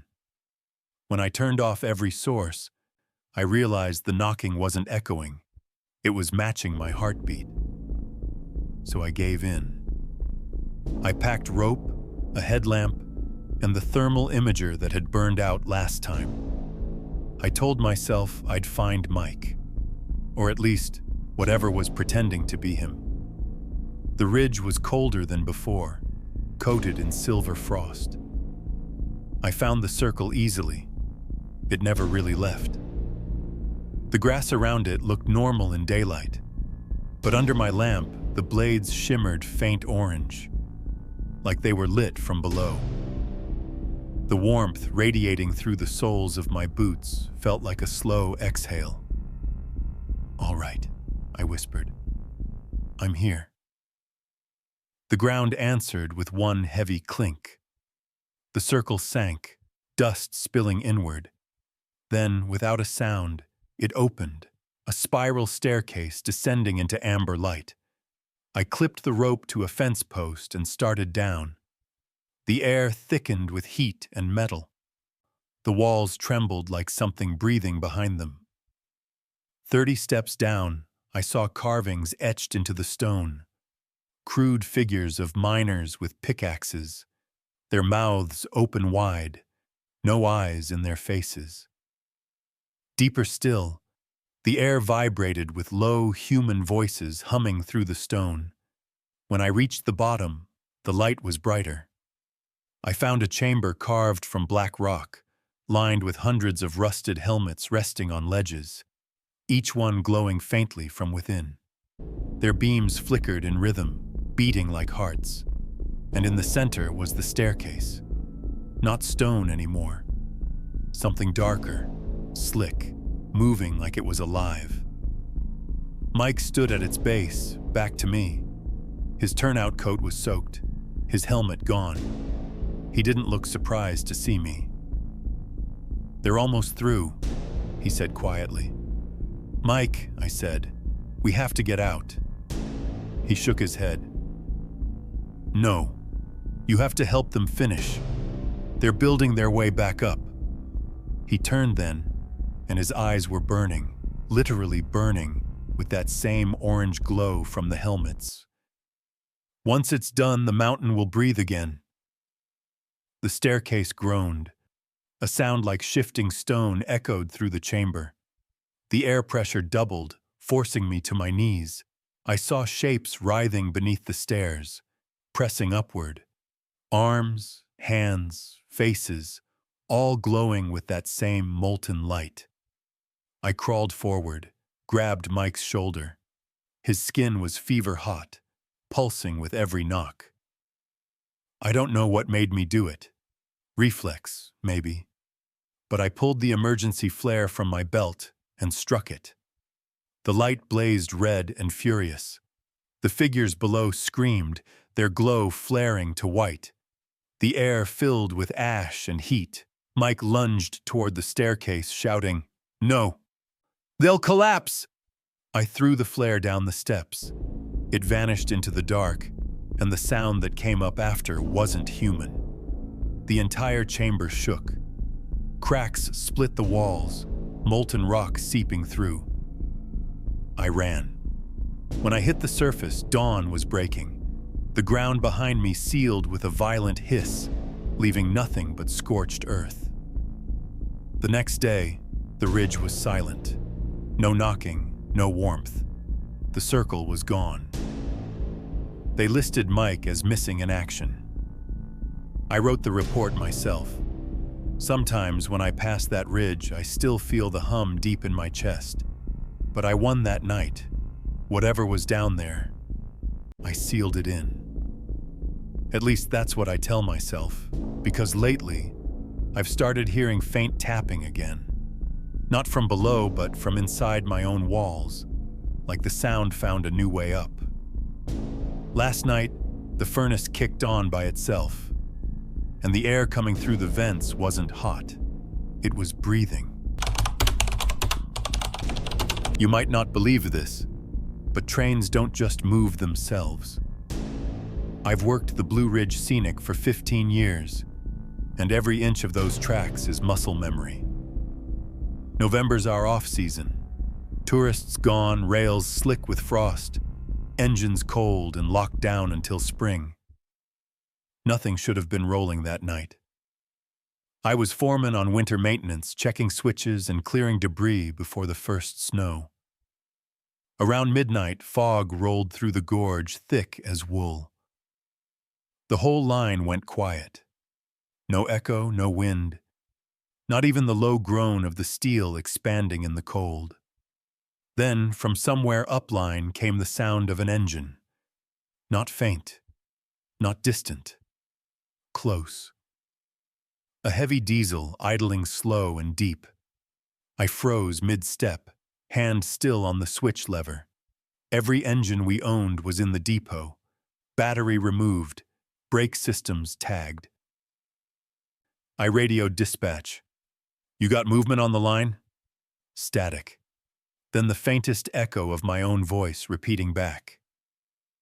I turned toward the curve where the fog was thickest. Headlights bled through, two perfect circles sliding along the rails, brightening as they came. The train emerged silent. No horn, no clatter, just the soft hum of power. The engine was number 47. Old excursion diesel we'd retired after a brake failure years ago. It should have been stripped for parts. Its cab windows were dark, no operator inside. I waved my light, signaling stop. The engine slowed, but not in any pattern I recognized. It drifted past me like it was gliding, no wheel squeal, no resistance. I jogged alongside, shouting, "Who's running this?" Nothing. Then I saw the consist. 4 passenger cars, all lit from within. Warm yellow light, curtains drawn. Shadows shifting behind the glass. I ran to the nearest car, jumped the step, yanked the door. It opened easy, too easy for a sealed train. Inside, the lights flickered. The air was heavy and dry, like a room shut for decades. Rows of empty seats faced forward.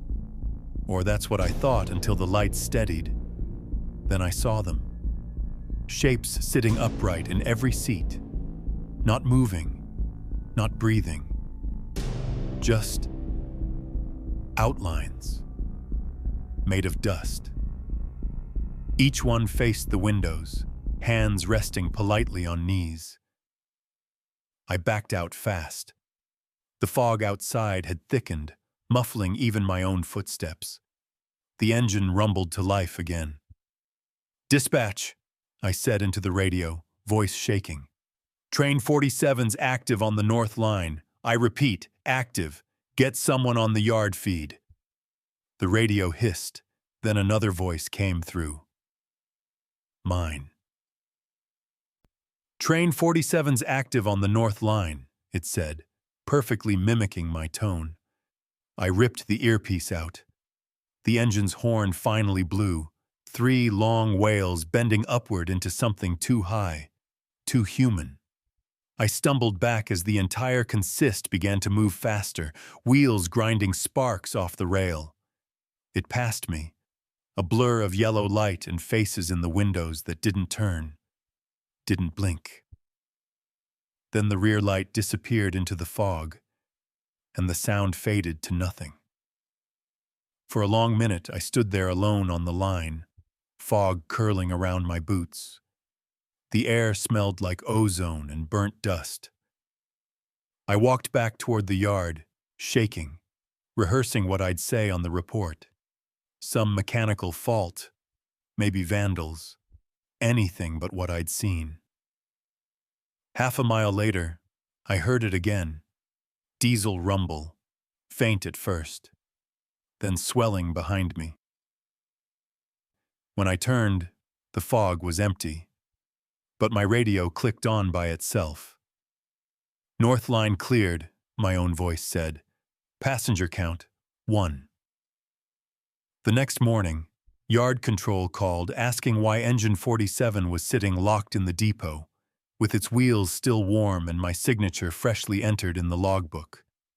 By the next night, I'd convinced myself it was stress, echoes, misheard sounds, maybe even a sleep-deprived hallucination. Maintenance shifts in November get lonely.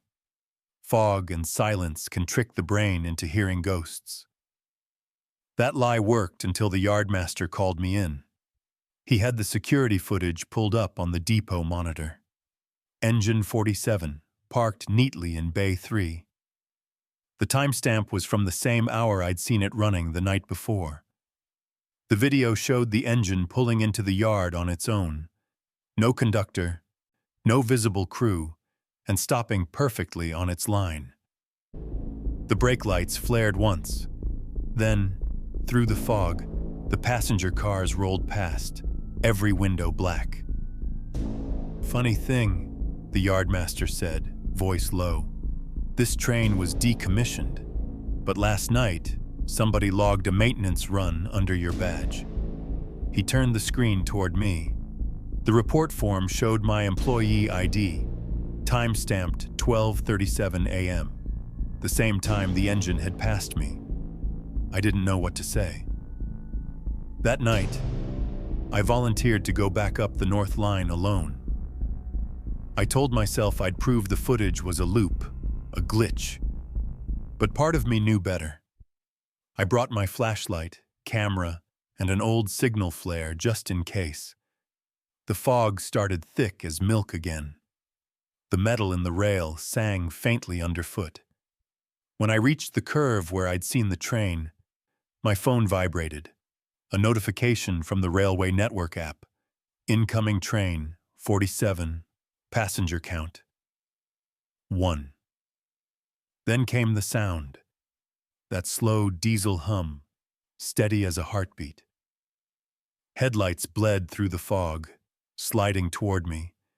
I pressed my hand against the cold steel of the rail. It was vibrating, alive. The train rounded the bend, same as before, moving silent, smooth. But this time, the windows weren't glowing yellow. They were dark red, pulsing in rhythm with the horn. The cab was empty again. Only the instrument lights glowed inside, flickering like candles. I stepped back off the line and raised my light. Engine 47, this is Maintenance Foreman Reed. You are not authorized to be here. Identify. The horn answered. 3 long blasts. The same broken wail that curved at the end like a scream. The passenger cars rolled by, and as they did, I caught movement through the windows, faces turning toward me this time. Dozens of them, gray and hollow-eyed, their mouths moving in perfect sync, mouthing words I couldn't hear. Then, just before the last car passed, one of the figures lifted a hand and pressed it flat against the glass. My flashlight caught it. The skin looked wet, translucent, stretched thin over bone. The car vanished into fog. I ran after it, radio clutched tight. Dispatch, engine 47's on the track again. It's heading southbound, unmanned. I'm following on foot. The line crackled. My own voice answered, distorted. Engine 47 heading southbound, unmanned, following on foot. The same words, same inflection. The air stank of ozone and oil. The sound of the engine faded ahead, but another sound replaced it. A slow metallic grinding, like the wheels dragging chains. I caught up to the yard junction half an hour later, panting, and found the signal light jammed on green. The track ahead vanished into fog, but I could see faint sparks where the steel had been worn smooth. I knelt and touched the rail. It burned my palm. Then, faint behind me, the diesel hum started again, this time from the opposite direction. I turned. The headlights were coming back. Only this time the cab wasn't empty. Something sat in the operator's seat, hunched over the controls. My shape, my jacket, my hard hat. My face turned toward me as the train bore down, horn shrieking like laughter. I dove clear just as the engine roared past. But when I opened my eyes, there were no tracks beneath me anymore, just fog and the faint vibration of something moving below the ground. When I came to, I was lying beside the railbed, soaked with dew and oil, ears ringing from the horn that had nearly split the valley in half. The fog had burned off, but the air still vibrated. The ground under me pulsed every few seconds, like a heartbeat made of iron. The tracks were gone. Not ripped up, gone. The ballast ended abruptly on both sides, tapering into dirt and grass as if the rails had never existed. But when I pressed my ear to the earth, I could still hear the hum, deep and steady, fading toward the ridge. I staggered back to the yard on foot. It took most of the night. By dawn, the foreman's shack came into view, lights still on, gates still locked. I expected chaos, people searching for me, alarms, radios squawking. Nothing. The whole yard was silent, engines lined like tombstones. Inside, every clock read 12:37 a.m. The yardmaster's chair was empty, but his headset lay on the desk, still hissing. I picked it up. "Maintenance log received," a voice said. My voice. "Engine 47 complete. Passenger count 2. I froze. "Who's on this frequency?" The line clicked. A faint echo of a train horn rolled through the valley, distant but clear. Then another voice joined in, flat, mechanical, neither male nor female. "Next departure, 1 minute." I ran outside. The fog was gathering again, dense and low. Through it, the shape of the track was reappearing, gleaming steel stretching across the yard, glowing faint red beneath the gravel. The depot doors groaned open on their own. Engine 47 sat inside, lights off, paint scoured to bare metal. The number plate above the cab door dripped oil till that steamed when it hit the ground. I climbed the step, telling myself I needed proof. The cab smelled like ozone and burned wires. The control board flickered alive as my hand brushed the throttle. All gauges pinned at full, though the engine wasn't running. Then, from the passenger cars behind me, I heard footsteps. Slow. Uniform. I turned. Through the cab window, I saw silhouettes moving in the cars. Hundreds of them, pale and translucent, their shapes bleeding through the glass. They were boarding. Each one turned its head toward the locomotive, toward me. I jumped for the ladder, but the door slammed shut.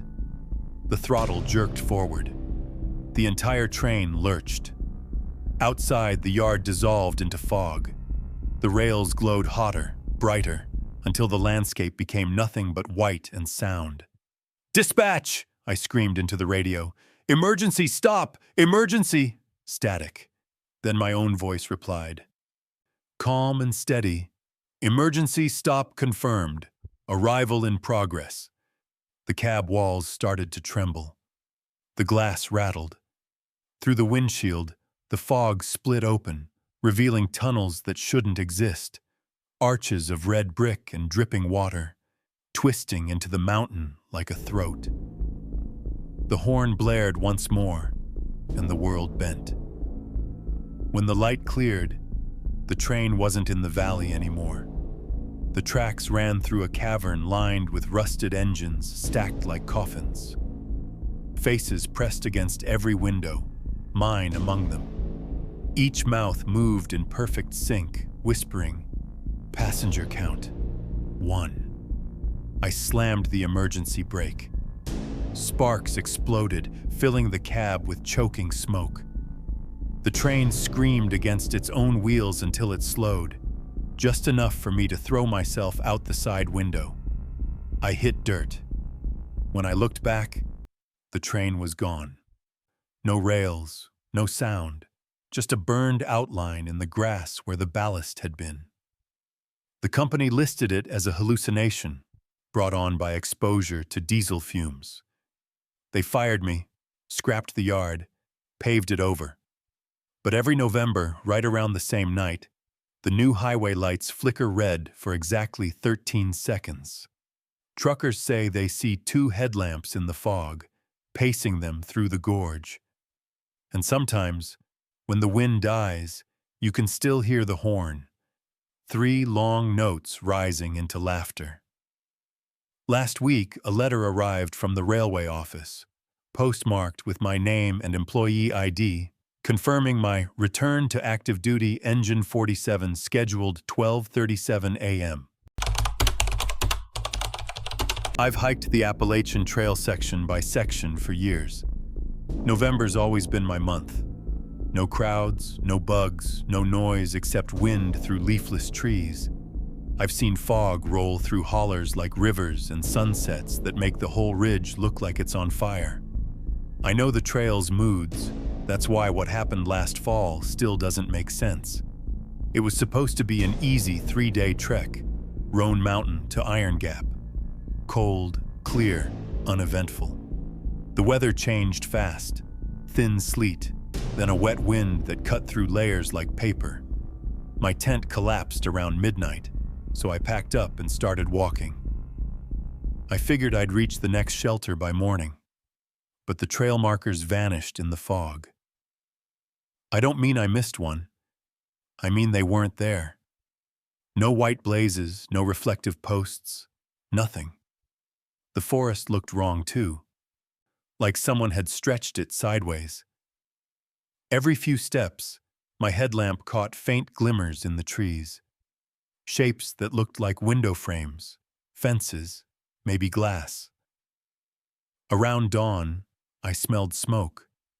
Not campfire smoke, wood smoke mixed with something sweet, like cinnamon. A good smell, human. I followed it. The trail leveled out, the fog thinned, and suddenly there it was. A small town nestled in the hollow, lights glowing gold through the mist. I saw a diner, a handful of houses, a church steeple, even a water tower. It looked old-fashioned, but alive. I thought maybe I'd stumbled on one of those forgotten hamlets tucked between the ridges. I headed straight for the diner, desperate for heat and coffee. The bell over the door jingled. Warm air hit me like a blessing. Inside, it looked straight out of a postcard. Wood paneling, a long counter with red stools, a jukebox in the corner. A few people sat scattered at tables. Nobody looked up when I walked in. The waitress appeared, smiling like she'd been expecting me. "Cold out there, huh, traveler?" "Yeah," I said. "You got coffee?" "Always." She poured me a cup without asking how I take it. Steam curled off it like breath. It tasted perfect, strong, bitter, grounding. When I looked up, the people in the diner were gone. Every table was empty. Only the waitress stood behind the counter, watching me with a tilt of her head. "You walked a long way," she said. Yeah. You're open early?" Her smile widened. "Always open when the trail leads down." The front window fogged over then, like something exhaled against it from the outside. A shadow passed by, tall, slow, dragging something heavy. I heard it scrape across the boards of the porch. "What was that?" I asked. She didn't answer. Her eyes had gone glassy, fixed on the window. When I turned back toward the cup, the coffee was cold. I stood up. The bell above the door didn't jingle when I left. Outside, the town looked different. The air had turned still. No smoke, no smell. The church steeple leaned at an angle. Every window I passed was broken, every door hanging open. The fog had swallowed the ridge again. I started climbing back toward where I thought the trail was, but when I looked behind me, the diner's sign still glowed faintly through the mist, its neon letters flickering in a rhythm that almost looked like breathing. By the time I reached the tree line, the lights went out all at once. I camped there until daylight. When I looked down the next morning, there was nothing in the hollow. No town, no diner, no road, just frost and brush where the buildings had been. That night, as I logged my hike, my phone GPS marked my camp as Main Street, Coldwater, a town that doesn't exist on any map. The GPS tag haunted me all morning. Main Street, Coldwater. No such place existed. The AT guidebook listed no roads, no settlements, nothing within 10 miles of that hollow. I hiked out anyway, trying to shake it off. But when dusk came, fog poured through the ridge again, thick, low, and deliberate, like water filling a basin.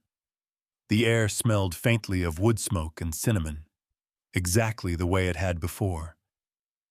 I stopped at the overlook and looked down. The hollow was glowing again. Tiny pinpricks of light flickered where the town had been. Lanterns, porch lamps, street signs. It looked smaller now, but sharper, more defined than it should have been in fog. I told myself it was just reflection from someone's property, maybe an old campground. But my heart didn't buy it. I started down the slope. Every branch I brushed left frost on my gloves. But halfway down, the air turned warm, like walking into someone's breath. At the edge of the hollow, the road was back, cracked asphalt under my boots, faint yellow lines visible through dirt. The diner stood ahead, neon sign buzzing faintly.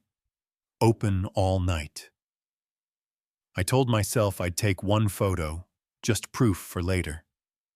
I lifted my phone. The moment I focused, the screen glitched, static, then white. The phone shut off completely. The diner door creaked open before I touched it. Inside it was the same scene. Red stools, long counter, humming jukebox. Only one person sat there now, back turned, wearing the same hiker's pack I had. I blinked. The patches were identical to mine. Same trail club logo, same frayed strap. "Hey," I said softly. The figure turned just enough for me to see the profile. It was my own face. Eyes sunken, skin pale, lips cracked like they'd never spoken. It smiled, slow and small. "You finally made it back." I stumbled toward the door, but it wouldn't open. My reflection's voice was calm, measured. "You shouldn't leave again. It's easier here. Warm, still." Every light in the diner flickered. The walls pulsed once like a single breath. Through the window I saw the fog outside shifting, faces pushing against it, pressed to the glass from the other side. I turned and hurled my phone at the window. It hit, cracked the glass, and the screen lit up. For half a second, I saw the live camera feed. Outside the diner, in the dark, stood me, my real self, flashlight in hand, staring through the window at my double sitting inside. Then both images froze, overexposed, until everything went white. When I woke up, I was lying on the forest floor beside my torn pack. Morning light filtered through bare branches. The fog was gone. So was the town. Just frost, rocks, and silence. I ran the ridge for hours, searching for the road, the sign, anything. All I found were foundations buried under vines, crumbled stone outlines, rusted mailboxes, a single metal pole that might once have been a streetlight. No diner, no buildings. I reached service at sunset and powered on my phone. The battery was still dead, but the gallery had changed. Dozens of new photos filled it, frames of the diner interior, every seat occupied, every face turned toward the camera. All of them were me. That night, camped miles away, I heard the sound of a bell echo through the trees, the same bell that had hung over the diner door. It rang 3 times. The next morning, my GPS marked my new camp location as Coldwater, population 2. I told myself I wouldn't go back. I packed up before sunrise, ready to push north until my legs gave out. But when I checked the compass, the needle spun slow circles and stopped, pointing downhill toward the hollow. The fog hadn't lifted. It just waited, low and patient, rolling like smoke through the trees. And somewhere inside it, a bell rang once. I started walking. Every step down felt like losing time. The forest blurred, trees melting into gray trunks without branches. My breath came out white, but the air wasn't cold anymore. It was thick, warm, the kind that tastes like a room full of old wood and dust. The ground leveled, and there it was again. The diner, perfectly whole. The neon sign buzzed faintly, open all night, though half the letters were burned out now. This time I didn't go in. I walked past it deeper into town. The streets stretched farther than before. Houses lined both sides, all identical, porches sagging, curtains drawn. But in every window, I saw silhouettes sitting perfectly still, hands folded like they were waiting for someone to knock. The air pulsed faintly, like a heartbeat under my feet. I stopped at the church. Its steeple leaned almost sideways, bell missing. The door hung open just enough to creak in the breeze that wasn't there. Inside, pews stood crooked, hymnals scattered. Candles burned on the altar, their flames steady in the still air. At the front was a wall of photographs, hundreds of them pinned in uneven rows. I stepped closer. They were all hikers, trail packs, trekking poles, faces sunburned and smiling. A few I recognized from online forums, people who'd vanished on section hikes over the years. At the bottom row, there was one more photo, newer than the rest. Me, standing in front of the diner, eyes half closed, looking straight into the camera. Behind me, in the blurred background, a second me was walking out of the woods. I backed away, stomach lurching. The candles flickered for the first time, and from outside the bell rang again, 2 notes, low and long. When I stumbled onto Main Street, the town had changed. The fog wasn't fog anymore. It was moving, flowing like slow water. Faces pressed up from underneath, sliding through the air like reflections in liquid glass. They whispered together, not words, but rhythm, breathing in unison. And then, faintly, a voice that could have been mine said, "Stay a while." The diner door opened by itself. Warm light spilled onto the road. Inside, the waitress stood where she'd always been, coffee pot steaming. "You look tired," she said gently. "I'm leaving." Her smile didn't fade. "You already did." Behind her, in the booth near the window, my double sat with a full plate of pie, fork in hand.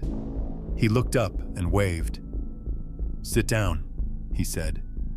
"You'll get cold again." I ran. The road twisted uphill, fog clawing at my legs, air burning in my lungs.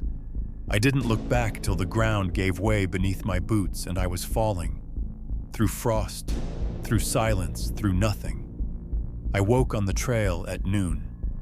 No fog. No footprints. My pack was dry, my compass fixed. Everything normal except the dirt under my nails and the faint smell of cinnamon on my coat. I finished that section 2 days later without looking back. When I got home, I uploaded my GPS data to the hiking forum. The map showed my route ending exactly where I'd camped the first night. But the elevation reading dipped twice below ground level. Someone commented under my post, "Welcome to Coldwater. Don't forget to sign the guest log next November." Last week, my phone sent a location reminder on its own. Coldwater Diner, open all night. The weather app listed the forecast as permanent fog. You might not believe this, but the deer around here don't sound right anymore. I work the night shift at a gas station off Route 21, the kind of place where fog sits low enough to drag across the pavement, and every trucker who pulls in looks half asleep. November's the dead month, too cold for tourists, too early for snow. Most nights, it's just me, the hum of the soda cooler, and the smell of wet asphalt. I first saw it about 2 weeks before Thanksgiving. Around 2 a.m., the motion light clicked on out by the dumpsters. That wasn't unusual. Raccoons love the trash bins. But when I stepped out back, something was standing perfectly still under the light. A deer. Not moving, not eating, just standing, facing the station. Its chest looked wrong. Too thin, like someone had stretched skin over an empty frame. The ribs didn't move when it breathed, if it even was breathing. Its eyes reflected yellow, but the pupils were vertical, like a goat's. "Hey," I said, trying to sound calm. "You're in the wrong place, bud." It didn't run, didn't even blink. It tilted its head like it was listening. Then something clicked, like a throat trying to remember how to work, and it made a sound. "Hey." Exactly the way I'd just said it. I froze. The voice was flat, hollow, like a recording played through an empty pipe. The deer tilted its head again, then slowly walked backward into the dark, never turning away, hooves scraping asphalt. The light flicked off, and it was gone. I told myself it was stress, sleep deprivation. This job eats your hours. But every night after that, I heard things outside. Soft steps pacing the gravel, the faint clack of hooves, and sometimes whispers that sounded like my name. "Tamba," it would drawl from somewhere behind the ice machine. Always a little off, like a mouth learning shapes it wasn't built for. One night I brought my coworker Marcy out back to prove it. She laughed, said I needed sleep, then froze mid-sentence. "You hear that?" I whispered. The woods beyond the fence were dead silent for 5 seconds. Then a perfect copy of her own voice said, "You hear that?" She dropped the flashlight. We bolted inside and locked the door. The light outside blinked 3 times, on, off, on, and stayed dark. When the manager checked the cameras the next morning, the feed cut out at 1:58 a.m., exactly when it happened. The last frame showed a long shadow stretching across the lot, too tall and too narrow to be human. After that, I stopped checking the dumpster at night. I started parking my car with the headlights aimed toward the tree line, just in case. But 2 nights ago, I forgot. Around 3 a.m., I was stocking shelves when I heard tapping on the glass. Soft, slow, rhythmic. I looked up, and there it was again, standing at the edge of the parking lot, lit by the flickering overhead lamp. It was thinner now. The chest cavity was hollow, edges sharp, like it had been scooped out. Its neck twitched every few seconds, head tilting one way, then the other. It opened its mouth, and in a voice that sounded exactly like mine, it said, "You left the lights off." When I ran outside to switch them back on, the motion light flickered once, and for a split second, there were 3 deer standing there, all with my face. After that night, I stopped sleeping. Every sound outside the store made my spine tighten. The creak of the sign, the click of the ice machine. The woods were louder now, full of faint footsteps that never moved away. I kept telling myself it was nerves until the sheriff showed up 2 mornings later. He asked if I'd seen anything strange on the security feed. I lied and said no. He told me a driver had hit a deer a few miles south, claimed the thing didn't bleed, just cracked open and hollowed out, like its ribs were made of clay. He said it vanished before they could bag it. That night, I watched the tree line on the monitors instead of restocking. Around 2 a.m., static crawled across the screens, thin white lines running in time with my pulse. The microphone feed hissed, then picked up a sound from outside. Tambu. It wasn't echoing through the speakers. It was whispering directly into the mic. I ran outside with my flashlight, heart hammering. The air was dead still. Then I saw them. 4 deer stood at the edge of the woods, perfectly aligned, facing me. Their bodies were wrong, thin, almost paper flat, legs too long. The ribs moved out of sync with their heads, like parts of them were breathing separately. One of them twitched its jaw and said, "Tambu," again, clearer. The others followed. "Tambu, tambu, tambu." Each one used my own tone, like playback from different nights stitched together. I stumbled backward, flashlight shaking. Their heads turned in unison. Behind them, deeper in the dark, I saw more shapes, dozens, maybe more. The light flickered, the power cut. I bolted inside, slammed the door, locked it twice. My reflection in the front glass wavered, lips moving a half-second out of time. When the backup lights came on, the lot was empty. By dawn, the power returned. I checked the footage. The cameras had recorded the entire thing, until the deer spoke. Then every frame blurred, and the image froze on a single still. Me, standing outside alone, my mouth open mid-word, surrounded by shadows shaped like antlers. Marcy quit the next day. She told me she dreamed the deer were tapping on her bedroom window, asking for directions to the gas station. I tried to laugh it off, but that night, when I got home, my own porch light was flickering. Something scraped the siding, soft, rhythmic. "Tambu," it said from behind the door. I didn't open it. The next week, customers started complaining about noises on the highway, low wailing, like animals calling to each other. One trucker swore he saw a herd cross the road, every one of them missing their eyes. 2 nights ago, I found fresh hoof prints in the station's back lot. But they weren't deep, just outlines, pressed upward from underneath the ground. I called the manager, said I was done with night shifts. He laughed. "Tam, you're already on tonight's schedule." "No, I quit," I said. He paused. "That's not what you said on the phone this morning." I never called him. When I hung up, my phone buzzed. Voicemail, time-stamped 9 a.m. My voice saying, "I'll stay. I'll keep the lights on." Now I can't shake the smell of wet earth in the store, or the way the reflections in the glass lag behind when I move.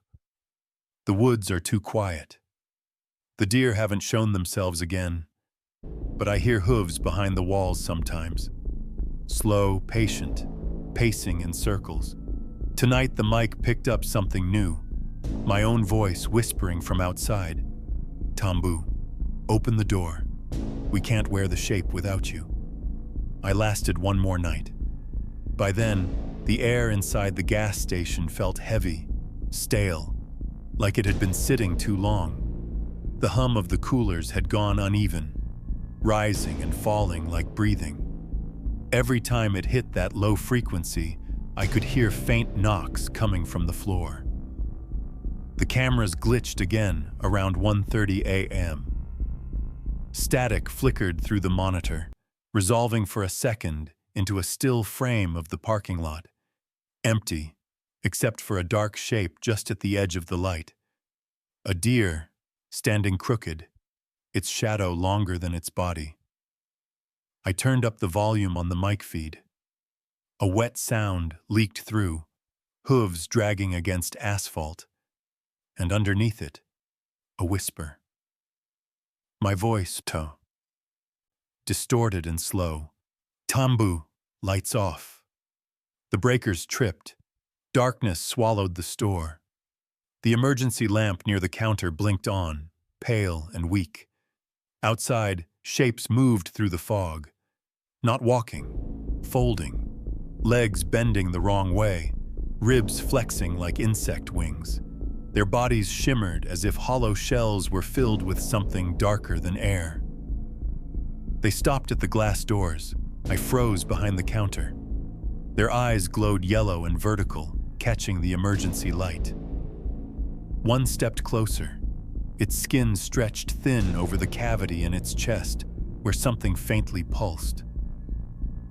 Tambu, it whispered, perfectly in time with my heartbeat.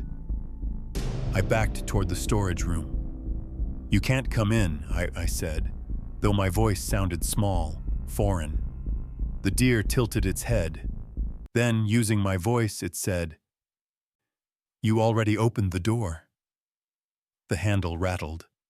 I looked down. My own hand was wrapped around it. I hadn't even felt myself move. The door swung open. Cold air poured in, thick with rot and soil. The creature stepped inside, hooves silent on the tile. It moved like water, its shape collapsing and reforming every few seconds. I grabbed the fire axe from the wall and swung. The blade passed straight through its body, scattering dust that glittered in the emergency light. The hollow chest didn't bleed. It just whispered. Hundreds of tiny voices humming in sync, forming words that weren't mine but sounded like they could have been. We found you. You kept the lights on. They poured in after that. Through the doorway, through the vents, through cracks in the walls. Not just deer anymore. Shapes with faces stretched over two wide skulls. Limbs made from mirrored reflections. They filled the aisles, the ceiling, the windows. Every one of them was whispering my name. I ran into the office, slammed the door, and hit the panic switch to lock down the shutters. The lights flickered red, metal groaning as the exterior grates slid closed. But the monitor still worked. The camera feed showed me in the store. Not hiding in the office, but standing motionless behind the counter. Eyes open, lips moving. I reached up, touching my own face. It felt warm, soft, alive. But on the screen, the other me smiled, slow and steady. Then it turned to the glass door, and in unison, every creature outside mirrored the motion, tilting their heads, waiting for a signal. It spoke first. Come home, Tambu. Then the feed went black. I don't remember what happened after that. I woke up on the roadside at dawn, uniform soaked through, axe still in my hand. The gas station was gone. Just a patch of dirt where it had stood. The ground pressed flat with hoof prints that led straight into the woods. I went back last week. The land's empty, just frost and pine. But when the wind moves through the trees, it sounds like hundreds of voices whispering one name: mine. And sometimes, when I breathe out, the fog from my mouth doesn't vanish right away. It lingers, folds, tries to take shape. The manager called today, said a new clerk finally opened the rebuilt station, and they hired someone named Tambu for the night shift. I've worked the Appalachian Rescue Dispatch for 9 years, nights mostly. I sit in a prefab cabin halfway up a ridge surrounded by static and pine trees, waiting for calls that never come until they do all at once. You learn the mountain's sounds, the way the wind bends through the holler, the hum of the repeater tower, the metallic click when the signal shifts on cold air. You also learn when something doesn't belong. Last November, the frequencies changed. It started small. Channel 9, the Park Patrol Band, kept bleeding faint voices into the rescue channel. That happens sometimes when the weather bends radio waves, but these weren't our people. They were too soft, too slow. At first, it sounded like someone trying to call for help. Ranger Base, come in. We found a trail.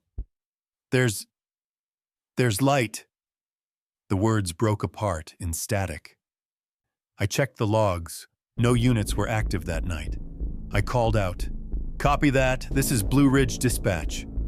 Identify yourself." Silence. Then, "Copy that. This is Blue Ridge Dispatch. Identify yourself." My own voice repeated perfectly. I froze. The feed hummed faintly, like it was breathing. I cut transmission, switched channels, ran diagnostics. All clean, no feedback.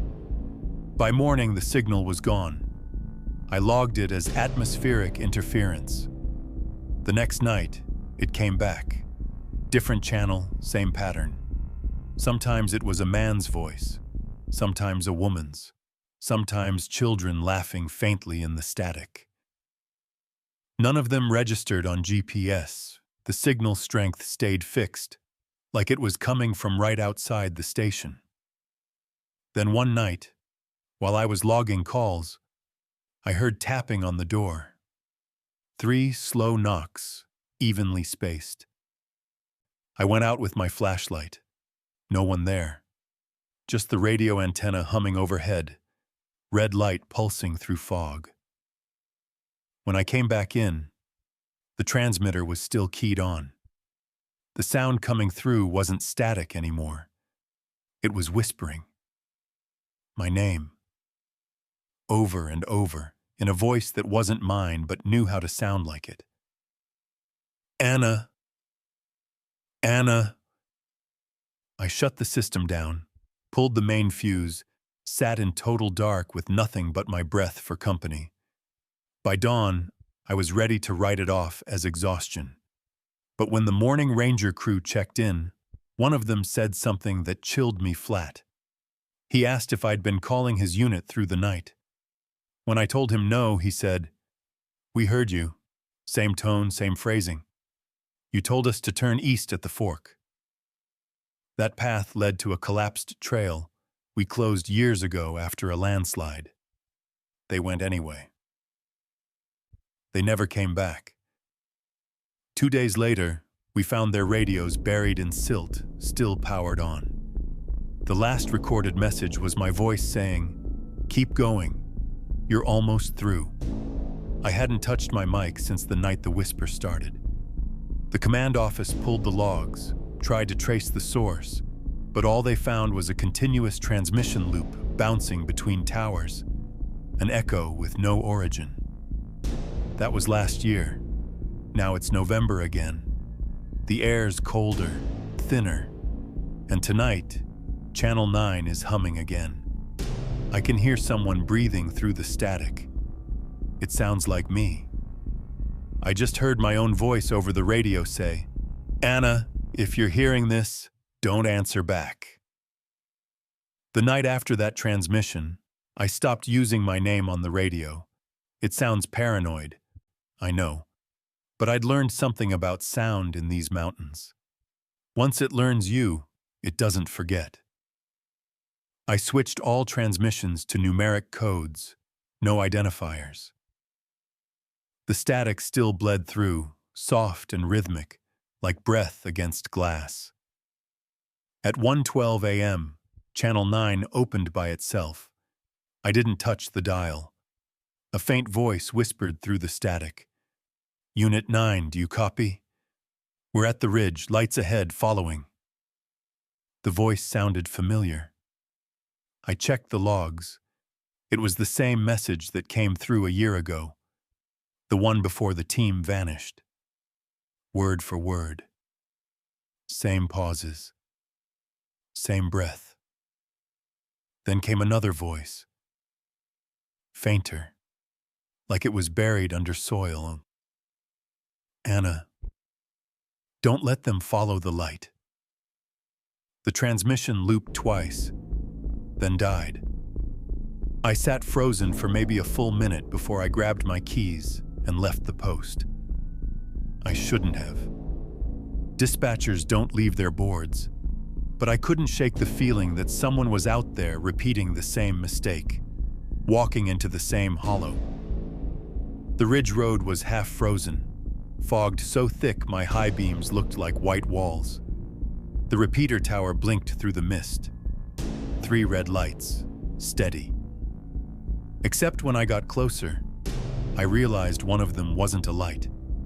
It was a lantern swinging in the wind. I killed the engine. The night fell heavy, pressing the world flat.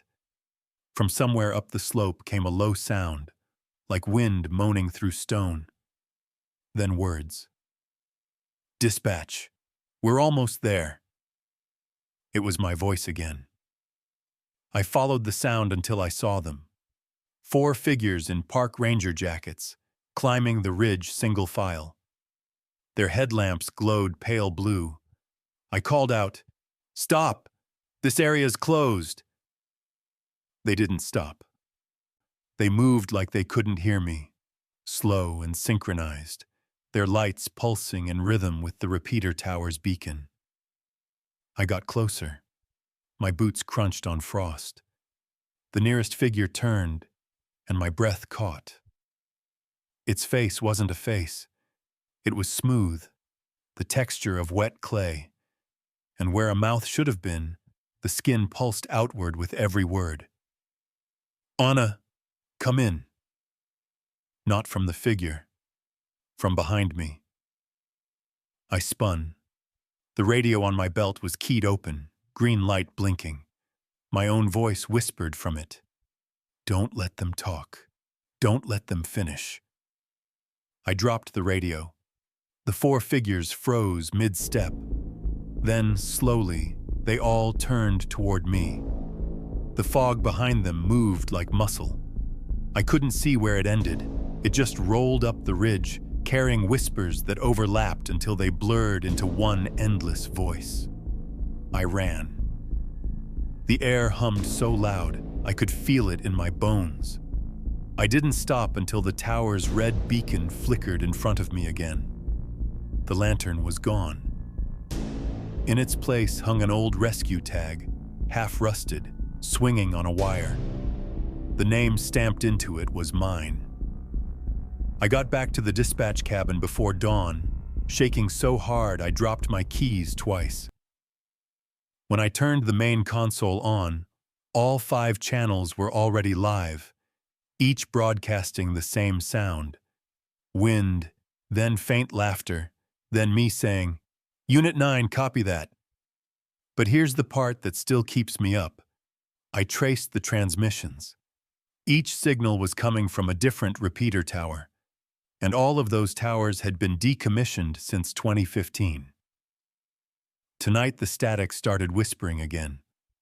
But this time it's using a voice I don't recognize, saying, "Anna, it's your turn to answer."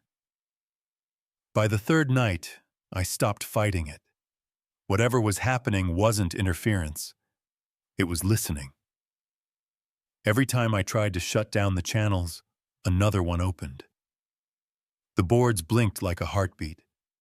The static wasn't random anymore. It had rhythm, pulse, structure. When I recorded it, the spectrogram looked like patterns in a fingerprint. It was speaking through the mountain, through stone and air, and everything caught between. At 12:37 a.m., all 5 transmitters activated at once. Every channel hummed in unison, low and steady, the kind of vibration you feel before you hear. The air inside the cabin seemed to thicken, pressing against my skin. Then the voices started. Not 1 or 2, dozens, maybe hundreds, each overlapping the next, repeating call signs that hadn't been used in years. Unit 12, reporting ridge fire. Dispatch, we're in position. Anna, copy that. Anna, copy that. Anna, copy that. The last line echoed over and over until it was all I could hear. My name, spoken in hundreds of voices, all my own. I yanked the plug from the console. The speakers went dead, but the sound didn't stop. It was coming from outside. The fog beyond the window pulsed in rhythm with the static. Shapes shifted in it. Silhouettes of rangers, hikers, people I half recognized from missing posters tacked up over the years. Each one holding a radio, green light blinking. They were answering me. Copy that. Copy that. Copy that. Their mouths didn't move, but the sound came from their chests, like the air inside them was vibrating. I stumbled outside, flashlight cutting through the haze. The air felt charged, metallic, like standing too close to a transformer. The repeater tower loomed overhead, red lights flickering faster than before. I shouted into the fog, "You're not supposed to be here!" Dozens of voices answered in perfect sync. "Neither are you." The ground beneath me trembled. For a second, I thought it was an earthquake, but it was deeper than that. Slower, like the mountain itself was shifting under the weight of its own memory. The red beacons blinked once, then all at once turned white. For a heartbeat, I saw everything. Every missing ranger, every lost hiker, every voice that ever called for help, all standing shoulder to shoulder, their shapes flickering in and out like weak signals, and threaded through them something larger, a pattern of movement, light and vibration, forming a face so vast I couldn't comprehend it.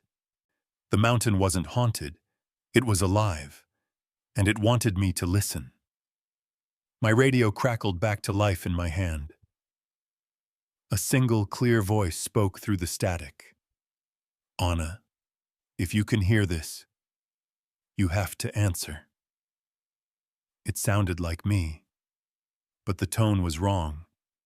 Flat, calm like a recording played too slow. I raised the mic, my thumb trembling on the key. "Copy," I whispered. The fog brightened. The voices stopped. For a moment, the mountain exhaled, wind rushing through the holler like relief. Then everything went silent. I woke up at the dispatch desk with the morning sun cutting through the blinds. The logbook was open to a blank page, pen resting across it. Every frequency light was off, but my headset was still warm. When I played back the recordings, they were empty except for the last 3 seconds, a single voice whispering, "Transfer complete." That night, the new dispatcher arrived to take my shift.